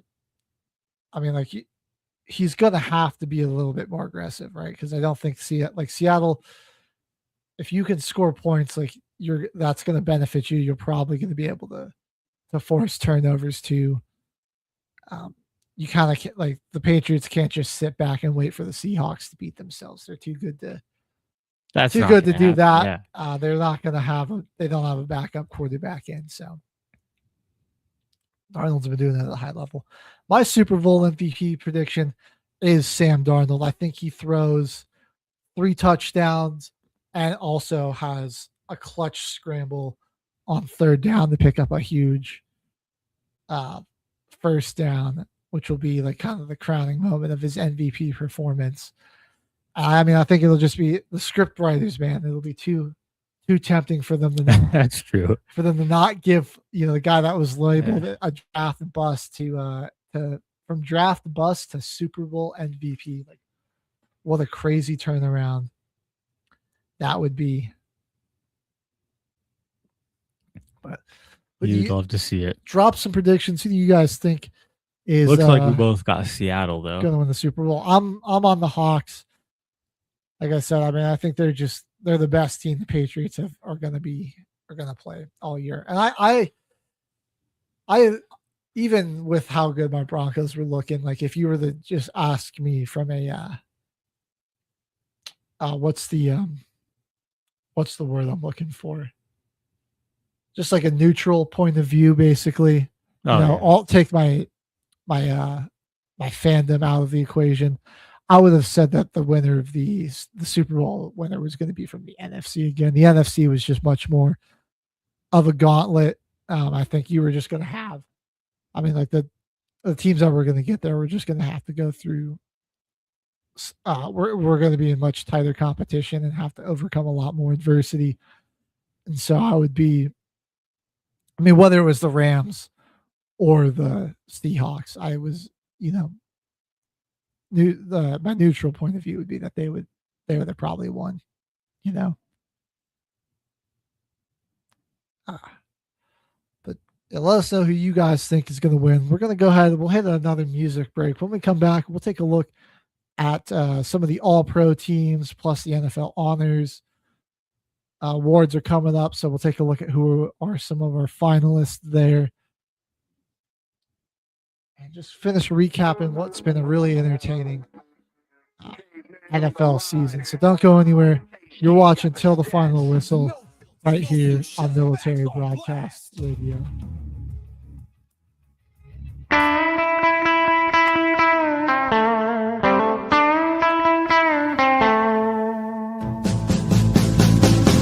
Been a little crazy, and I haven't had much time. It gets me the more you're on my mind. Thought of you and the things you do got me spinning.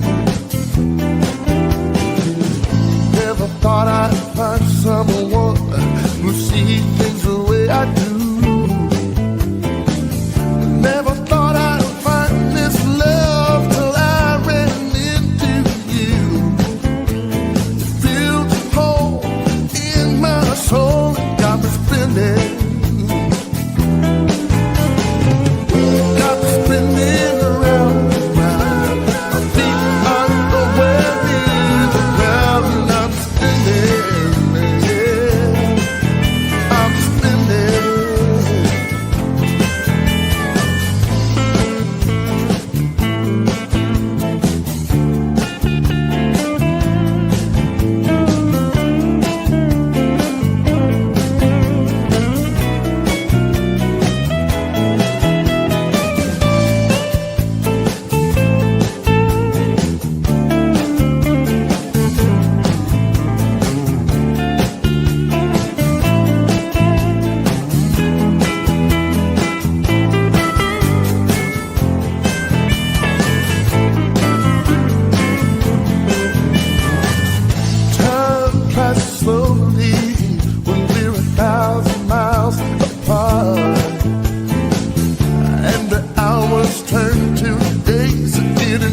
Small steps still get you to big places.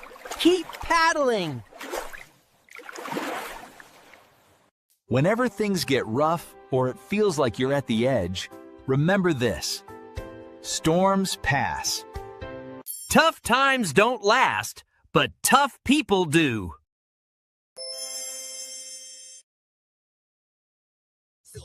All right, ladies and gentlemen, you are looking live at Till the Final Whistle, and let's get straight to it.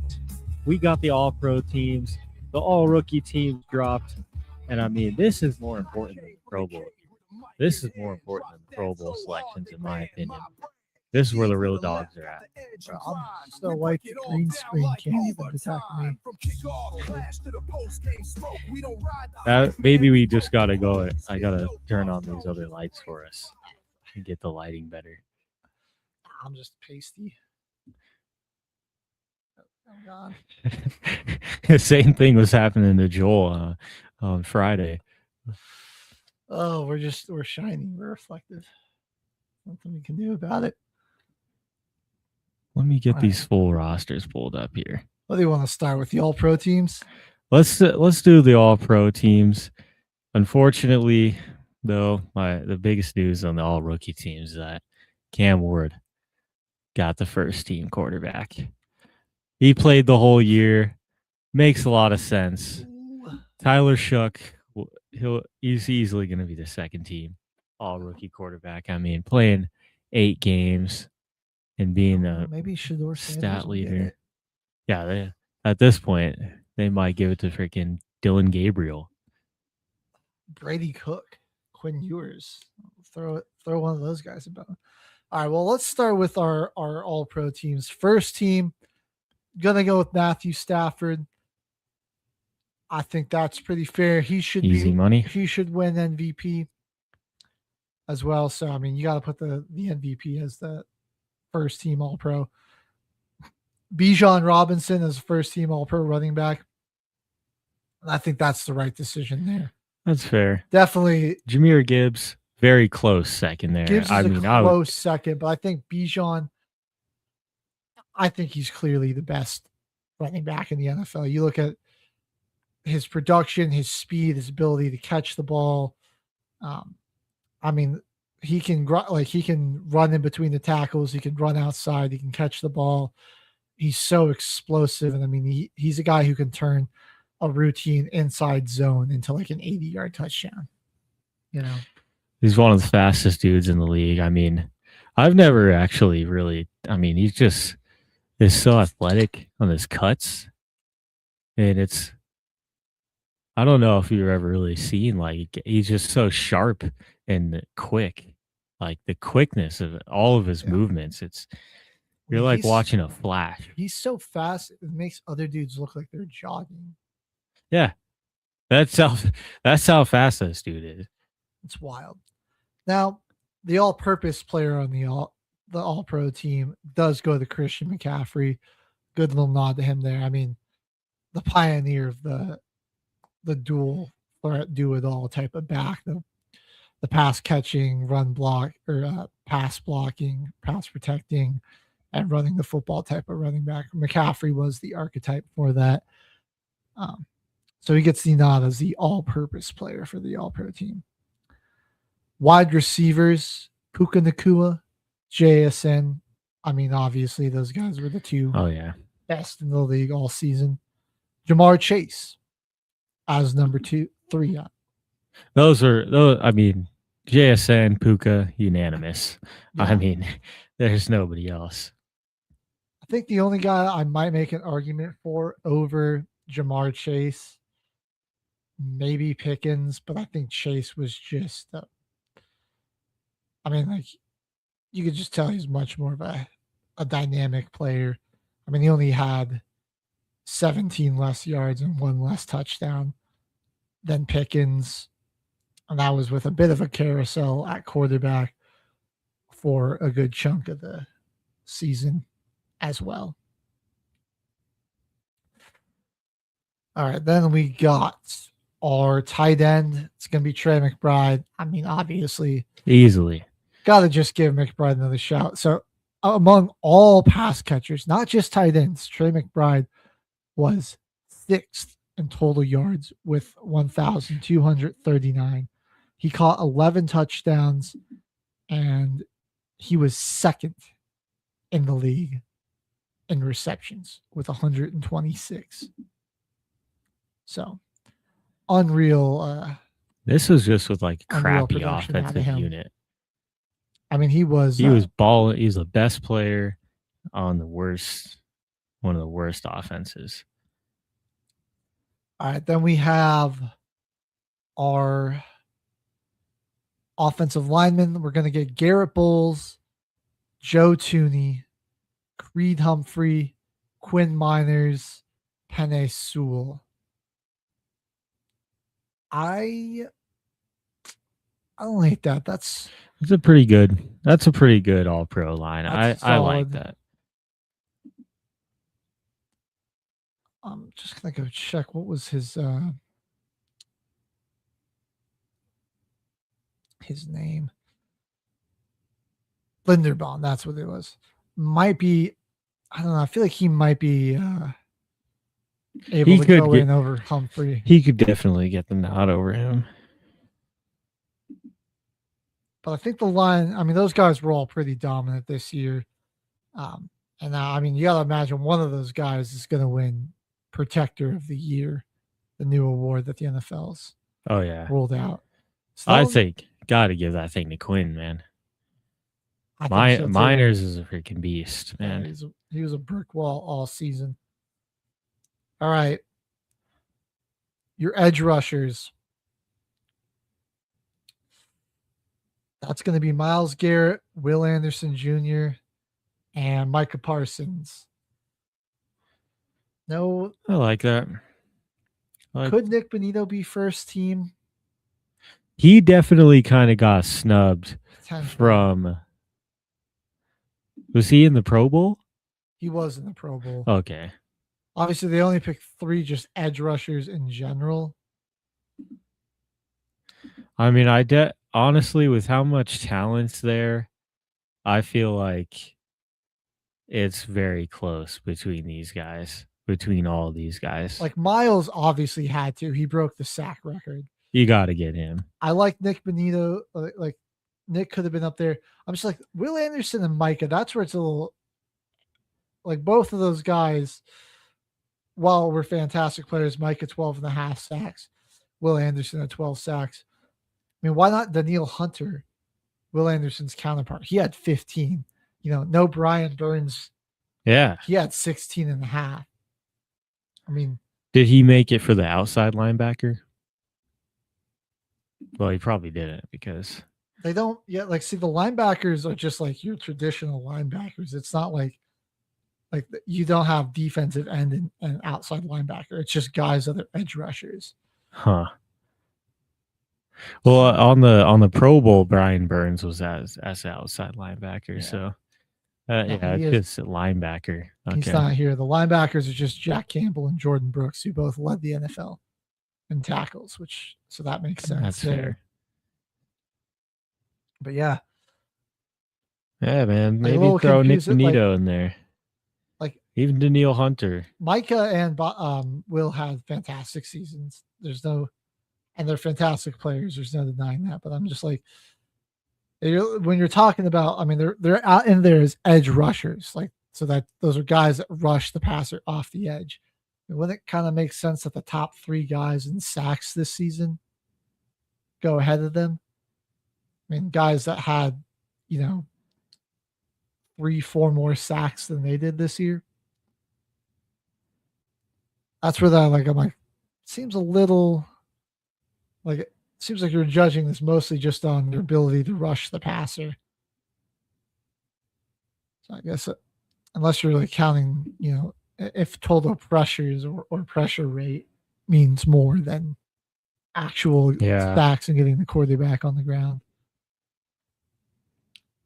That one, that's a category where I'm like that. I don't know if that one makes a ton of sense. Interior lineman. We got to get those stats. I got to figure out how to get those stats in for the show. Interior lineman, we got Jeffrey Simmons and Zach Allen. Good duo right there. I think so, man. Good duo. Guys were both beasts against the run and rushing the passer. It was like how many times like either somebody would have to like Benito or Cooper get some pressure off the edge and they think they could step up, and nope, Zach Allen was right there.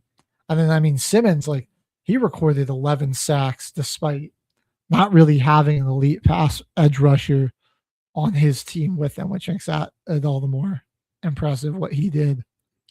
Kind of seeing a trend now. Zach Allen, Keyshawn Nixon on here. Couple of guys that were on my little what was my little segment called last year, where I was just covering some guys that were balling out. What was that? Got a couple of guys I was talking about on that segment that are, having a little bit of a breakout season. No, I know.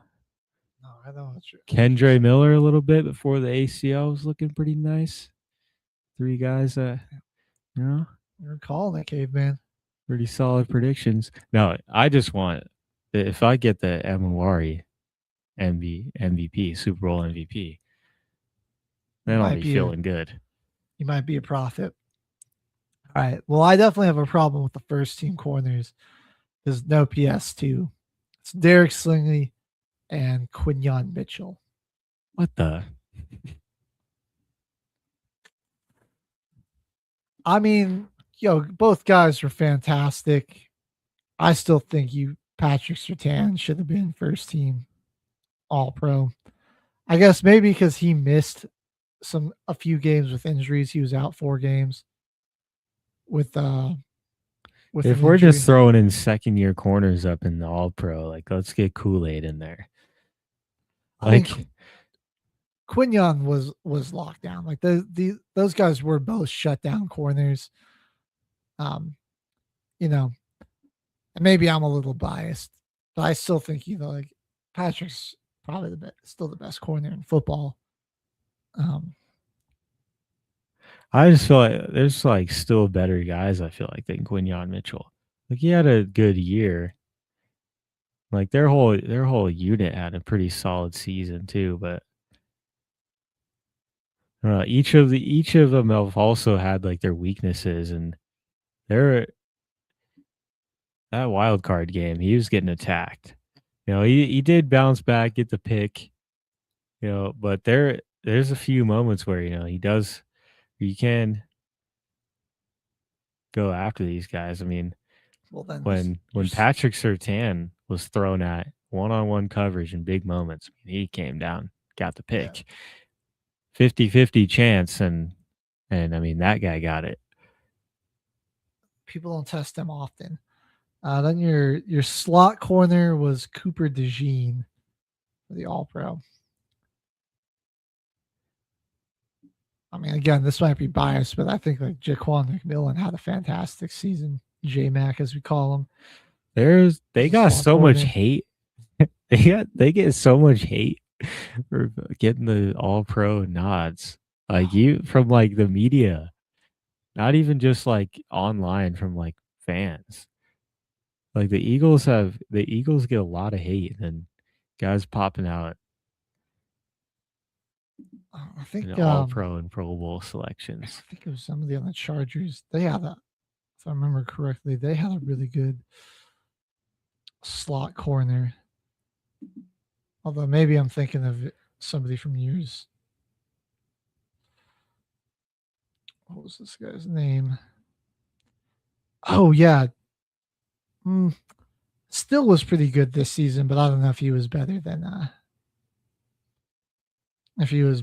what's his name? Cooper DeJean. But he was really good as a slot corner. Tarheeb still. Yeah, that's tough. There aren't like a ton of slot corners that really come to mind. Like I guess DeJean's really the big name that jumps out for a lot of people, I suppose. I mean, then obviously you have McMillan. I don't know if there's anybody else you could really think of that might be able to go in over DeJean. DeJean, I think, is fair at the slot corner spot. It's really just there's a lot. I feel like there's a few guys we could probably put over Quinyon Mitchell for at least for the first team All Pro. But I don't really mind it. I was just mainly more confused because I feel like the Eagles get so much hate and that they like all throughout the year. Well, you just gotta look up that Guantanamo Bay files. He was crazy. I think he definitely was. It's not like he wasn't super undeserving. I just feel like I think Patrick Surtain was is still a little bit better. We're gonna get to our safeties though. That's Kyle Hamilton, Kevin Byard. Yeah, I think that's pretty fair. Byard was had the nose for the football, best safety at turning the ball over. Hamilton is just like the most well-rounded safety, hybrid linebacker type of player. You got Will Reichert as your place kicker. Like that. Jordan Stout, punter. That's kind of confusing. But Will Reichert, I would have Cam Little. Yeah. I mean, he set an NFL record and his accuracy was insane. I don't believe. Let me just pull up his full stats. I feel like it'd have to be Cam Little. Yeah. Reichert was good, but I just think Cam did way more. I mean, he was 88% on the year. So he's 30 of 34 kicking his field goals. 98%, only missed one extra point. Kicked a long of 68, contributed to 148 or 140 points for his team. So I mean, he set an NFL record. Also kicked a 67-yard field goal. What's Rijkaard's stats? So I mean, unless Will Reichert was literally perfect. I was saying this guy, he must have been just an absolute straight up ace. Yeah, pretty much. 9,400. Yeah, didn't miss any of his extra points. Only missed 2 field goals all year. Hit a long of 62. Did contribute 10 less points. So I don't know. I feel like one of Cam, I wish there was a way to, or I wish ESPN would show you which kicks were blocked or that a blocked kick wasn't counted the same as a missed kick, That's true. Is that 2 different stats or is that? No, if field goal gets blocked, it just counts as a miss for a kicker, but it's that could be any number of factors, That's not always necessarily his fault. Punter Jordan Stout. I'm going to be honest. I'm not too hemmed in on punter stats this year. So yeah, I mean, there's plenty of them that were punting a lot this year. I mean, this one I'll trust the voters on this one. Yeah, I think that's fair. But let me know, Will Reichert or Cam Little? I would have gone with Cam Little. Ray Davis as your kick returner. I mean, this new kickoff is bull crap, and half the time they just kick a touchback anyways. Still, so I want to see where. Let's look at our top return teams, if they have that.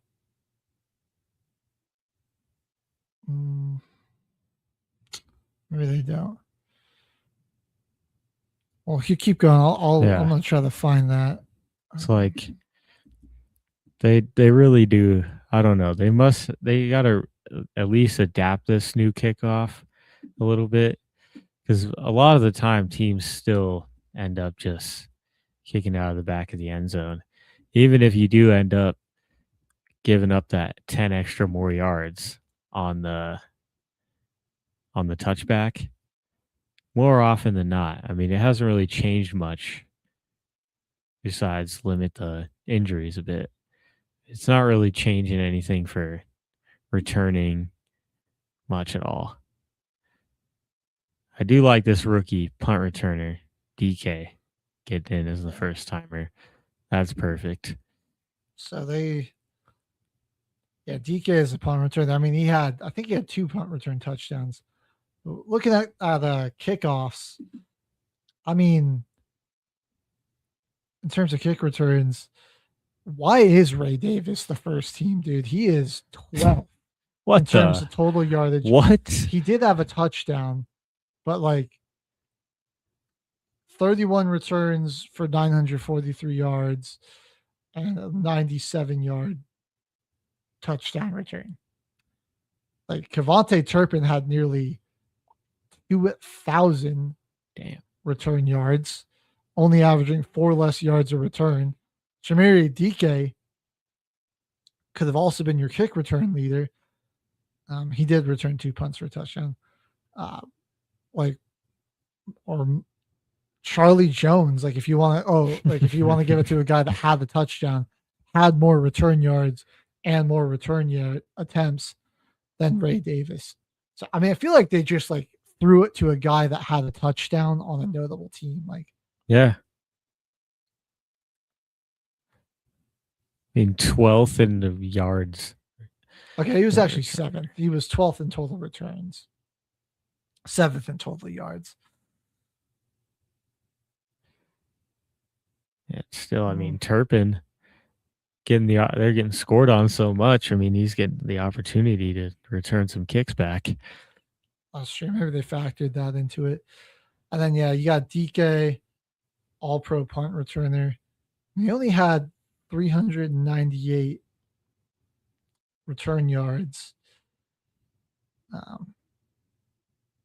He was 13th in total returns. But if we look at his return yards, he was 2nd with 2 touchdowns. Marvin Mims was 1st in total return yards with a touchdown. A couple of guys with multiple punt return touchdowns. Jalen Lane, I believe he's a rookie as well. Parker Washington ran 2 back. Marcus Jones, Isaiah Williams, another rookie for the Jets. Solid year for punt returners, honestly. It was more exciting than this new kickoff BS that they got. Just watch the punt return felt like the new kickoff. Shamiri DK, the all-pro, just returner in general. He should have been both because, I mean, he had almost 1,600 kick return yards and basically 400 punt return yards. So, I mean, right at 2,000 total return yards and 2 touchdowns. He was a return beast. So, honestly, there's some pretty nasty gunners, some pretty good coverage units this year. Who's that dude, Schooler? Special teamer Devin Key. He was the all-pro from the Broncos. Yeah, then Schooler was balling out for the Patriots. That dude's a beast. There. And then you get to our long snapper, Ross Matzik. So that's the first team. Overall, I feel like it's pretty good.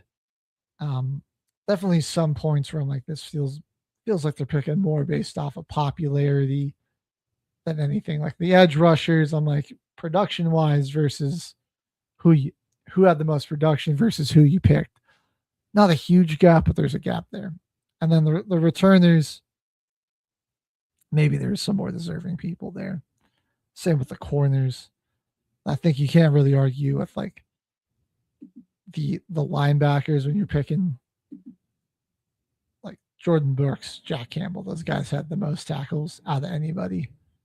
They did the number one job of a linebacker. Should we take a look at the second team, Caveman? Let's check it out. All right. We got Draketh May. I mean, yeah, I'll give it to him. He got beat out by Stafford. Yeah. Fair enough, though. He's going to be the MVP runner-up, so second team also makes sense for him. James Cook as running back number 2, or as second team running back. I'm okay with this. He led the league in rushing yards. Had a ton of touchdowns as well. Was just like super highly productive. I think the Bills were the number one total rushing offense. He was second in the league in average yards per attempt, 12 touchdowns as well. He was a Third in beast, total man. carries. Yeah, he was a beast. Somebody in the stream when we did our live draft told me to pick James Cook, and I said I'm going to listen to the chat. I'm going to take James Cook. He said that he's a yards monster, a And a touchdown machine, and I picked James Cook, and I had 3 running backs in the 4th round. Dude, you had James Cook and Jahmyr Gibbs. Yep. I think you also had somebody else who was really good. I had Bucky. Yeah. For 1 week, I had Rico Dowdle that I picked up, and he was at my flex. And then later on in the season, while I was in the playoffs in the championship, I had RJ Harvey. Yeah, you just had I had the running backs this year. Yeah, they Cooks and Gibbs carried you to that, or carried you through some good weeks. I mean, the rest of your team was pretty solid too. They just weren't nearly as They carried me through Dak and Baker's trash performances in the last weeks of the season. They had some monster weeks. So, yeah, Cooks will be highly sought after in fantasy football, that's for sure. Yeah. So, cool with him winning, with him being the All-Pro second team back. Patrick Ricard's going to be your fullback. Sure, that makes sense. Your receivers, George Pickens, Amon-Ra, Chris Olave. Yeah. All right. Right. Beautiful. This dude, all that adversity, man. He'd love to see it. So Bijan, he gets to be first team All-Pro running back and then second team All-Purpose. God damn. Dude's just a beast. I mean, he is. I mean, we just look at what he did total on the year. So the rushing stats, 287 carries, put up almost 1,500 yards on the ground. He had 1,478, averaging 4.2 a carry, 5.2 a carry, and 7 touchdowns. And then receiving, though, he also had 79 receptions for 820 yards and 4 touchdowns. So that's well over 400 touches and over 2,000 scrimmage yards. Guy was just a monster. He's definitely a beast. You know, that Chris Olave clip right there. That's the start of an edit. That's the start of an edit right there. Mm-hmm. Well deserved, man. What was Chris's final stats on the season? They were. Well, let's peep what Olave did. Let's just give him a proper shout out. All right, so 8th in the league in receiving yards. He had 100 catches for 1,163 yards and 9 touchdowns. Beautiful. Yeah, he was pretty elite. He was. He had 1,000-yard season with 100+ receptions, and almost got. If he just had one more touchdown, he would have made it to another league of receivers in our franchise. I mean, what a year. Man was getting hospital balls all year long. Was thinking about ending his career early, and just finally got a head coach that can just feed the beast, keep him protected. Once Rashid Shaheed left, man, I mean, that was our main receiving threat, and he still is eating up. The end of the year, Kellen Moore was like, man, let's just give this guy the ball. It's fine any way that we can. We're gonna try to get Chris Olave the ball. Building up for next season. All right. Then we're gonna go offensive line and the tight ends. Kyle Pitts, second team all for the tight end position there. You know what? Screw it. I'm happy with that. Kyle Pitts balled out, especially late in the year. Bounce back season. I'll give it to him. Give it to him. You get it from Caveman today. So left tackle and left guard, it's going to be Trent Williams at tackle, Quentin Nelson at guard, Aaron Brewer, good shout there. He was really good for the Dolphins at center. Chris Lindstrom at right guard for Atlanta, and Darnell Wright, right tackle from Chicago. Is your offensive line. Okay. Pretty solid there. No complaints there. Those guys were all pretty good. Edge rushers, and here we go. Like Brian Burns, Daniil Hunter, and Aiden Hutchinson. That's your second team? Okay, now I see what you're saying. Maybe they got all the guys that led in sacks. Like, why are they behind Will? Like, they had That more doesn't sacks. make any sense. And that, like, you're picking them as edge rushers. That doesn't make any sense. Like, obviously Garrett has to be first team. But then why isn't it Burns and Daniil Hunter? If you're putting them on second team, they might as well be on first team. They had more sacks. And then your second team, Hutchinson, Micah Parsons, Will Anderson. Even though Benito should be there. But like, there you go. I don't know what they were thinking with this. It doesn't make a lot of sense. Your interior lineman, Leonard Williams, Cam Hayward. Was Hayward really that good this year? I mean, J.J. Watt did miss some time. I mean, or T.J. Watt, sorry. I'd even say I don't know. I would give like Chris Jones the nod beforehand. Also, like Jalen Carter. Where's he at? Like, he's not an All-Pro. Yeah, he's the Pro Bowl starter, but he didn't even get anywhere close to any of the All-Pro teams. That doesn't even make any sense. Like, I just don't like. Yeah, Jones, Cam Hayward. It's like they got this one backwards. What was that guy's name?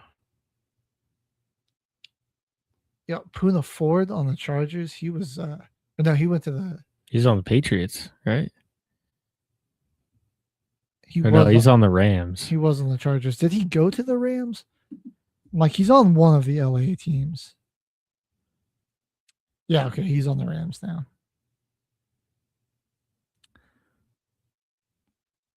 Okay, maybe I'm thinking of his when he was with the Chargers, he was a little bit more dominant, but I think Jalen Carter's got to be in there over Cam Hayward at least, man. What the heck? All right, well, your second team linebackers, Devin Lloyd, Ernest Jones. And honestly, if you're looking for just overall play, you can maybe make the case that they should be flip-flopped with Jordan Brooks and Jack Campbell. These guys are absolute tackle machines. I think Devin Lloyd and Ernest Jones a bit better. They were like the top two linebackers in terms of interceptions. Definitely better coverage guys and better at forcing turnovers. A little less effective against the run and just in terms of racking up total tackles. So I think you could, depending on what you value more out of a linebacker, you could really make the case to flip-flop your second and first all pros. Either way, I think that they got the right four guys, though. The right four are all pros. Just where they're put, yeah, could be a little different. So then, for some reason, they've only got, or I guess their two corners are going to be Pat Surtain and Devin Witherspoon. So at least Surtain got the second team All-Pro nod. A little surprised that Christian Gonzalez didn't get on here, though.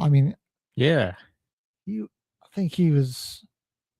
Witherspoon was really good for the Seahawks this year. Maybe you could have put Surtain up to second team, move Quignon maybe down they to took second, and then actually put Christian Gonzalez over Quignon. Maybe they took into account the matchups throughout the year as well, and maybe that strength of schedule might have hurt Christian Gonzalez's chances at the. Wasn't like he was covering too many elite receivers this year. That's true. It's a really good man-to-man corner, but if Bo Nix was out there, there was some separation created with him and Sutton. on a lot of plays where it ended up just breaking because of pressure in the pocket. True. It's like Your slot corner is Derwin James. That's an interesting. he's a Pro Bowl safety though. But an all-pro corner. And that's an interesting decision there. We got your safeties are for second team Jesse Bates, Talanoa Hufanga, and Xavier McKinney. Good for Hufanga getting this shout out. He was a really great safety this year. Bates, again, doing it at a really high level back there for a resurgent Atlanta Falcons defense. And then, McKinney was also that rookie that they got. I don't remember who it is off their defensive lineman, their edge rusher.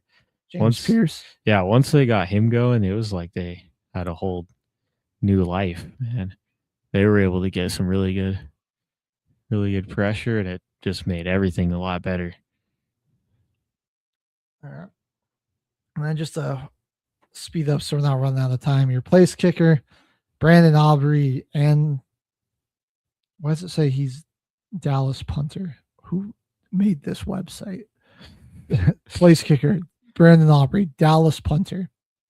Not even remotely correct.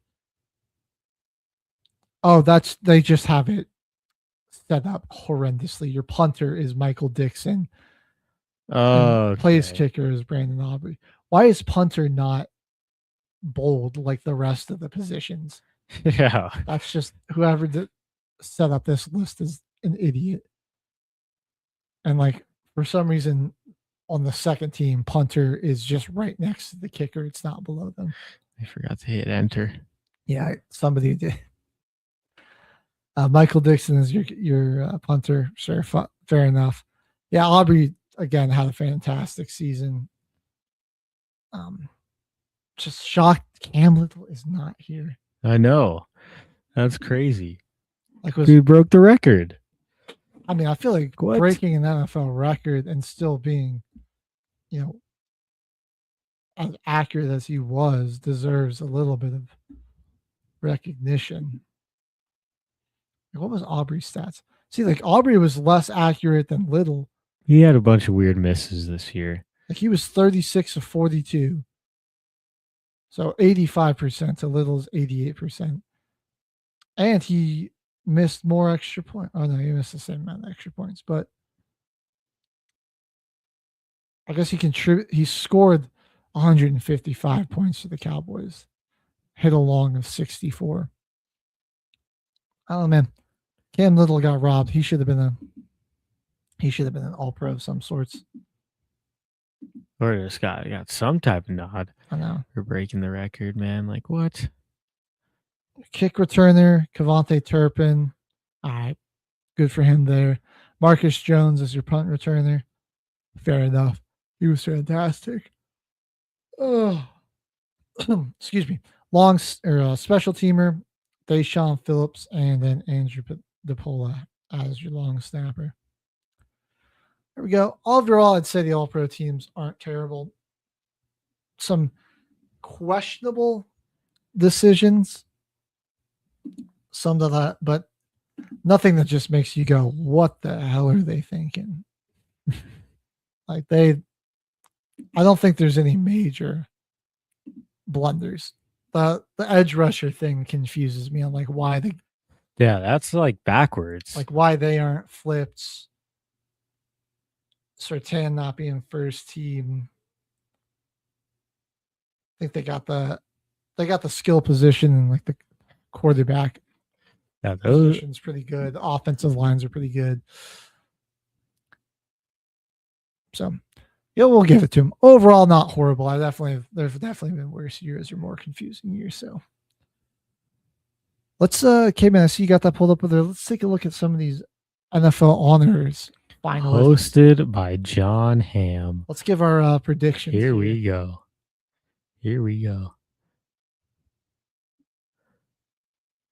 This is okay. That's literally just an article about John Hamm. Wonderful. It's all about John Hamm. Wonderful. Here we go. The finalists for every award. There we go. MVP, Jesus Christ. A giant Uber Eats ad. All right. Trevor Lawrence, Drake May, Christian McCaffrey, Josh Allen, and Matthew Stafford are your finalists for MVP. Defensive Player of the Year. Hold up. Go back. Let's drop our predictions here. Oh, so who okay, do you got? Who do you got for MVP? I think they're going to give it to Stafford this year. Yeah, I gotta go with Stafford. Do we want to do one more stat comparison side by side of Stafford and May? Let's give the fans one more if anyone wants to drop in a prediction. I'm going with Stafford though, man. So Stafford on the season led the NFL in passing with 4,707 passing yards. He also had the most touchdowns with 46 to just 8 interceptions. He was 65% completion percentage on the year with a passer rating of 109, QBR of 71, which is fourth best in the NFL. Then Drake May did have the best completion percentage in the NFL with 72%. Also the number one QBR in the NFL, 77.1. He was fourth in passing yards with 4,394, 31 touchdowns to 8 interceptions. Passer rating of 113. And then his rushing stats this season, on 103 carries, he had 450 yards and 4 touchdowns. So I think it's still, Stafford threw 15 more touchdowns while having the same amount of interceptions. Oh, yeah. More passing yards. Obviously, May did a little bit more with his legs. And so overall, I think he had more total yards. I think it's got to be Stafford here. Give it to Stafford. It's going to add for his little farewell tour next season, maybe. MVP strikes back. Rams coming back. Is it going to be the final season of Matthew Stafford? I mean, if he gets the MVP right here, does he just retire after that? It's like he's already got most of the accolades he needs. He was really good in Detroit, and then he finally got his playoff wins. I don't know. Got a Super Bowl. Maybe he comes back for one last shot at a Super Bowl. So obviously that team, they're close. They're right there. They've got the cap space. They're going to have a number of draft picks. I didn't see any drop off in his play. But it's certainly getting close to, his time being up as a player. All right, what's our next award here? Defensive Player of the Year finalists in no particular order: Will Anderson, Nick Bonito, Myles Garrett, Aiden Hutchinson, and Micah Parsons. Nick Bonito, no bias. I'm going with Myles Garrett. Now, obviously, record breaking. Myles Garrett, undeniably set a record. He had some insane sack performances, and you just simply cannot block that guy one-on-one. He just is so disruptive as a defensive player. That's easiest slam dunk, the DPOY pick in my opinion. All right. Offensive Player of the Year now. Excuse me, jeez. Drake May, Christian McCaffrey, Puka Nacua, Bijan Robinson, and Jackson Smith in Jigba. 5 finalists.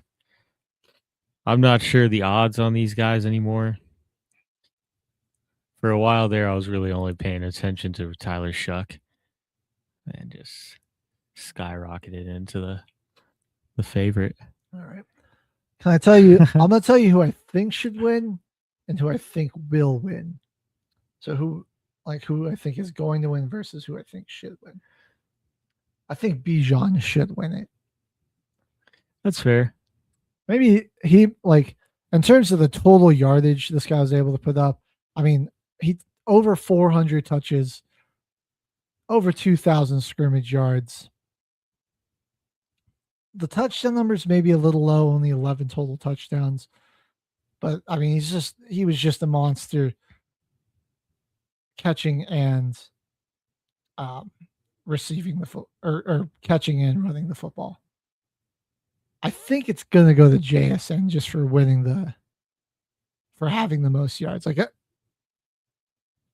or maybe Puka. Like it's gonna go to like one of the two best receivers. Like I don't know if they'll lean more towards the guy that had more catches, but I think they'll go more towards the guy that had more yards. And then obviously they both had the same amount of touchdowns. Now, who do you think is going to win it, though? I think they'll give the nod to JSN just for having more yards and being on the better team. That's who I think is probably going to win it as well.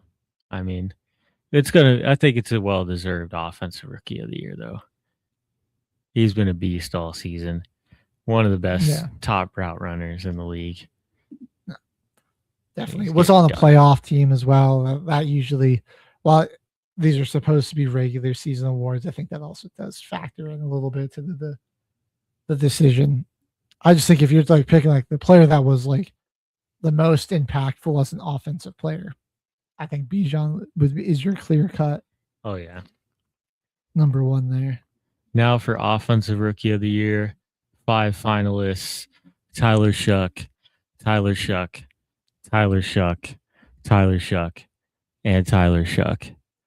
If anyone is curious, though, you just got to head over to NFL.com/honors. Hey, click on Rookie of the Year, Pepsi Offensive Rookie of the Year, and go ahead and click Tyler Shuck and vote now for the boys over here at Till the Final Whistle. Because we got to get him. We got to get him the trophy. Come on now.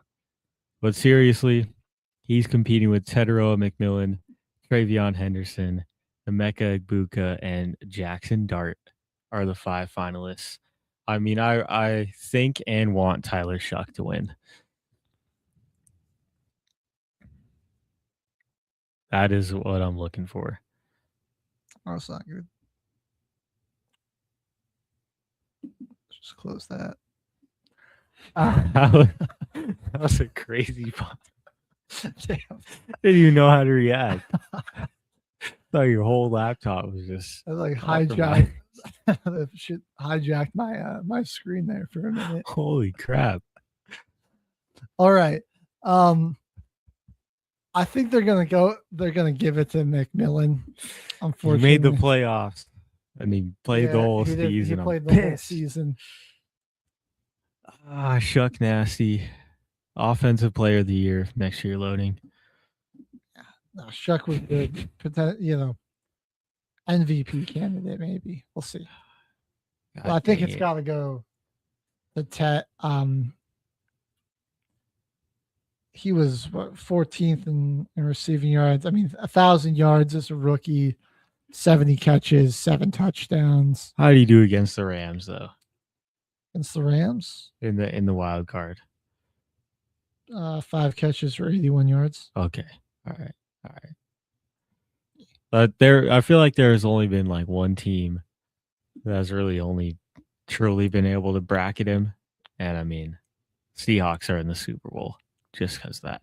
The one game that he had 1 catch for 5 yards was against Seattle.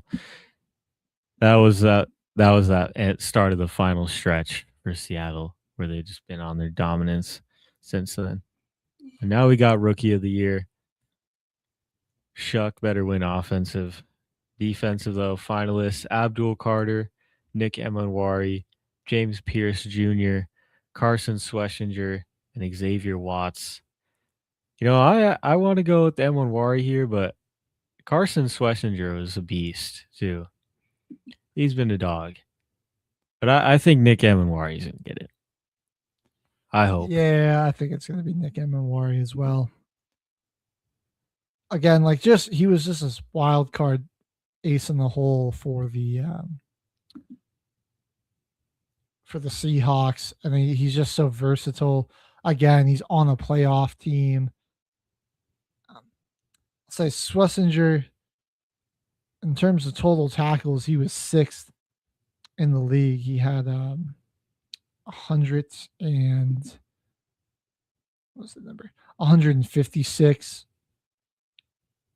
2.5 sacks, 2 interceptions, a couple of pass deflections. He was really good. I think like if you were going to go with anyone else besides Emin Wari, it would be him. But Emin Wari just recorded it. He's recorded some sacks. He's recorded plenty of tackles, takeaways, forced fumbles. Like on the season, 56 solo tackles. He had an interception, 11 pass deflections.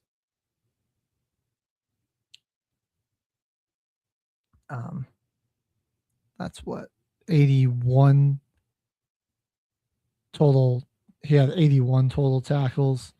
I mean, most of his tackles were solo tackles too. So I think you just got to go with him. He was great. I mean, he can just play all over the field. I think it will come down between those two, but I would give the nod to Emin Wari. If I had to pick somebody. Now for Coach of the Year, Kellen Moore. No, I'm kidding. Real finalists, Liam Cohen, Ben Johnson, Mike McDonald, Kyle Shanahan, and Mike Vrabel. For me, it's got to be Vrabel. I mean, this team was literally one of the worst in the NFL last year. They were 4-13. 4-13. They had the number 3 overall pick. I mean, they had like back-to-back top 5 draft picks. They were just terrible. And then they go 14-3 and they're in the Super Bowl. I mean, that's just an unreal 1-year turnaround. To me, that's Coach of the Year material. I mean, just from where this team went to where they are. I mean, it's complete polar opposites. Like, you're going like a bottom 3 team to a top 2 team. Yep. In one season. That's got to be Coach of the Year. I think Vrabel's also going to win it. But honestly, though, man, Ben Johnson. Why not Ben Johnson? Right? That's one of the names that sticks out. But even Liam Cohen too. But Vrabel getting this team to the Super Bowl after they won 4 games last year. Like, come on. I think for anyone that's in second place, for me, that would be Shanahan because it was just impressive how that team made the postseason and won a playoff game. I mean, despite having like the most players on IR or on the PUP list, I mean, his team was getting irradiated by an electronic substation next to their facility. So like guys were just dropping like flies, and he somehow still managed to coach the team, coach a bunch of Chernobyl victims to the. Yeah, it was really funny. There was like a genuine study that was taken that I don't know if like it really could affect you. I'm blowing it out of proportion, but yeah, it definitely is not. It's not going to affect them like that. For help. That's funny though. Give it to Vrabel. Assistant Coach of the Year, Vic Fangio, Brian Flores, Vance Joseph, Clint Kubiak, and Josh McDaniels. I want to say Vance because that's my guy, that's my D coordinator. But I think I gotta go with. I say Clint, Kubiak. man. Yeah, Kubiak. It's just the way. I mean, because would have been so nasty with Tyler Shuck. I know.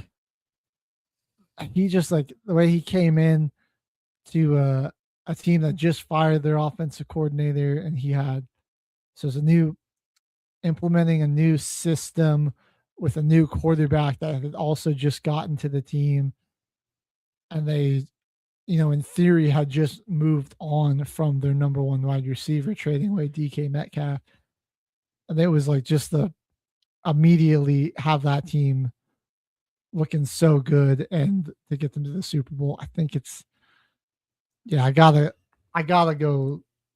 lean towards Clint. Shout out Clint Kubiak and Rashid Shaheed, man. Hope you're having fun over there. Yeah. Get y'all a ring, man. That's our final. That's our final one there. What about The honors. comeback player of the year? Oh yeah, comeback player of the year isn't even listed on here. What, they don't have that? It's not even listed on this site. What? I mean, Chris Olave, right? Let me see who we get. CBP. Comeback player of the year, CO.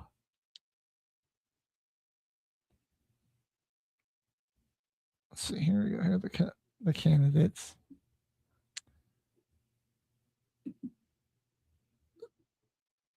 So we got Christian McCaffrey, Trevor Lawrence, Dak Prescott, Aiden Hutchinson, and Phillip Rivers. Is this the most updated list? I swear that's not correct.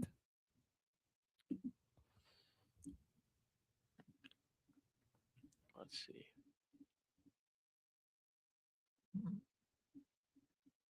Oops.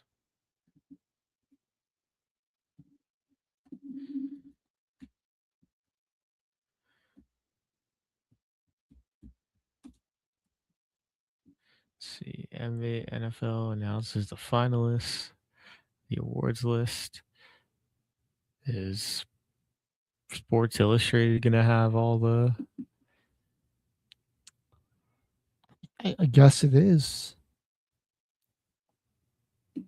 Yeah, that's got to be the most updated one because they don't even have the comeback player of the year on this website.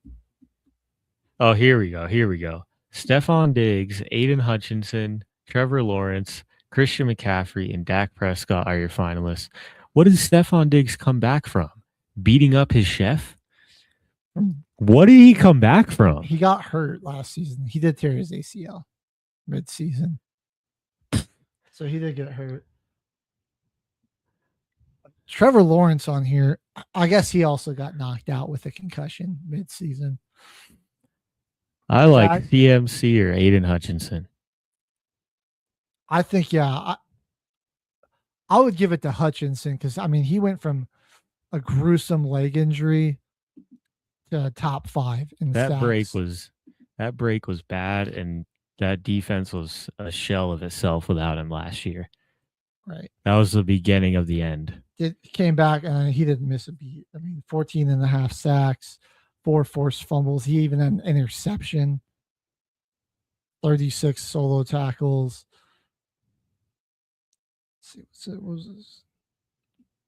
was his TFL numbers? Why would you not have TFL numbers for a defensive lineman? ESPN. Yeah, I think it's got to be Aiden, man.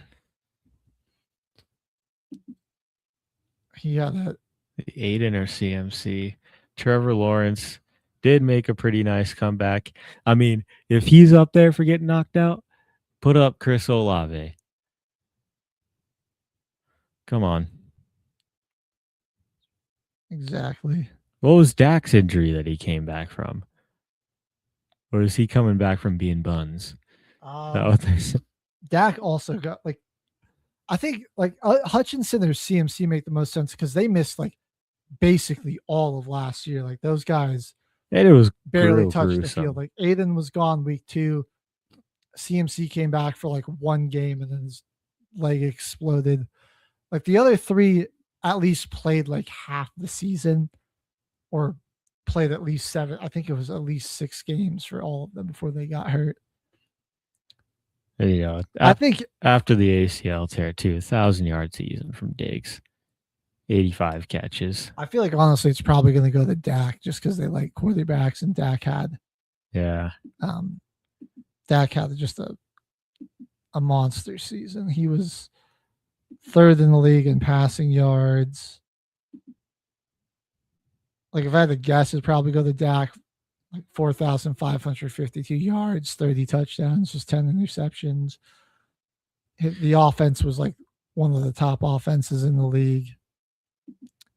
They'll probably give it to Dakota. His team was averaging nearly 400 yards a game. And what What were they scoring the game? Points per game. I think they were averaging like 31.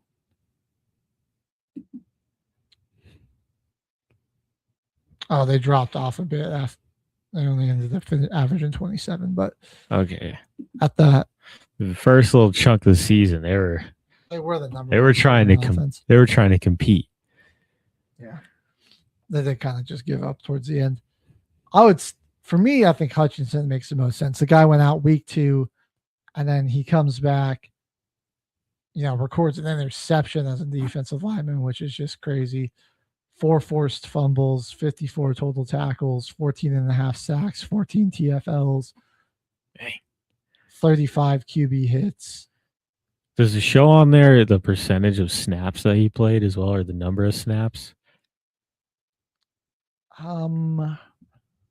Does not. Let's see. Yeah, I'm not seeing that anywhere, but okay, that might have been on a different site that I found that, because I was looking up how many percentage of snaps that it might just be a season stats, but I was looking at what's his name. We traded him last year, our receiver, our corner actually, freaking Marshawn Lattimore. Yeah, we traded Marshawn Lattimore. It might be on a different site then, but I mean, yeah, give it to Aiden Hutchinson. Yeah, really gruesome injury to come back from too. Right, like he missed the most of last season, like so you really had like barely any games from him last year, and then he just comes back and it's like he never even left. So despite basically missing an entire season. All right, well that's gonna wrap up the end of season awards, man. We got about a few minutes left. We got a little time to I don't know, let's refresh this, maybe close it out with a little college football, because the transfer portal closes today, and just fill everybody in on what the final ranked recruiting classes are looking like. Jordan Seaton going over to LSU, man. So yeah, the Hoosiers they stay at number 1. Thanks, ING. You got LSU, they're going to be number 2. Texas Tech staying at the 3 spots. The Aggies will be number 4. Louisville, man, watch out for them. Okay. 5th best recruiting class. And then Virginia Tech, James Franklin already getting the work there. 6th ranked transfer portal class. Houston up there. All right. Houston Cougars. Texas lost 23 players, but then brought in 17. I mean, they got the number 1 wide receiver recruit in the country. Arkansas making some moves. A lot of new faces coming in there. The Irish rounding out the top 10. Below that, UCLA at 11, Florida at 12, Mississippi State, bit of a surprise there at 13, BYU 14, Wisconsin 15, Ole Miss 16, Vandy 17, West Virginia rather 18. Your Wildcats, Caveman, are going to be 19th. Okay. Cal at 20th. You got SMU at 21st. Purdue says 22nd. They'll probably still be ass. Oklahoma 23rd. Tennessee 24, and rounding up top 25, Miami, who just snagged Darian Mensah. We talked about it before the show started. His legal dispute there. It is over. All done with Duke. So he is, I mean, that's what the ESPN's reporting. So, I mean, barring an unseen snafu, he should be the new quarterback at Miami. So that's pretty big get for the Canes another year where they nab one of the portal's biggest transfer quarterbacks. And this one is not transferring because of his girlfriend. Yeah. So, you know, you might. And the sophomore. Yeah, Depends you on got how him his for a junior. while. He'll be a junior this year, so depends on how his campaign goes. Maybe he's one and done there. Maybe he comes back for a second year. But if he has a good enough season, I'm sure he'll probably just go to the NFL. Man, I can't believe college football's done and really only have one more week left of football. I'm not watching the Pro Bowl. I just can't do the flag football. It's just so NFL so honors only. Yep. Vote Tyler Shuck. We got that, and then the Super Bowl, and then we're done until the UFL starts. But then that's just not nearly the same amount of football. There's only 8 teams. Oh yeah, we're gonna be all focused on college basketball and the NBA and the NHL from here on out. So. Seriously, after February 8th, March cannot get here soon enough. It's another great season, though, and we're glad to bring you Football Frenzy all season long. And we still got 2 more shows for you before the Football Frenzy goes away. Get you good 21 episodes of Football Frenzy action this season for everybody to look at and watch. Well, it's reached noon, so we got to sign off here. We'll be back tomorrow for another episode until the final whistle. Till then, everyone, take care. Life is like a duck. Tough times don't last, but tough people do. Here at Military Broadcast Radio, we're teaming up with our friends at Die Tired, the veteran-friendly music band spreading strength, resilience, and mental health awareness, one shirt at a time. And check this out. Their brand new shirts feature broadcast beaker right on the breast pocket. A reminder that you can weather the storm, and you're never alone. Shirts are only $25, and proceeds support giving veterans a voice. MBR's mission to teach veterans how to podcast and videocast. Because when our vets are talking, they're not overthinking. They're not second-guessing. Together, we stop the 22 stigma. Grab your shirt today at mbradio.us and hit the shop. Or go directly to toramerch.printavo.com/merch/dietiredband. That's toramerch.printavo.com/merch/dietiredband. Suit up, stand strong. Remember, we're unduckable together. You're built tougher than the storm. Ladies and gentlemen, thank you for tuning in to Military Broadcast Radio. As we wrap up today's show, we want to remind you that the podcast of today's episode will be available right after we go off the air. So if you missed any part of the show or want to listen again, be sure to check it out. And remember, we're here to support and honor our veterans. Your stories and experiences matter, and we are committed to giving you a platform to share them. That's right. We're here to give our veterans a voice. So don't forget to catch the podcast and stay connected with us. Giving our veterans a voice.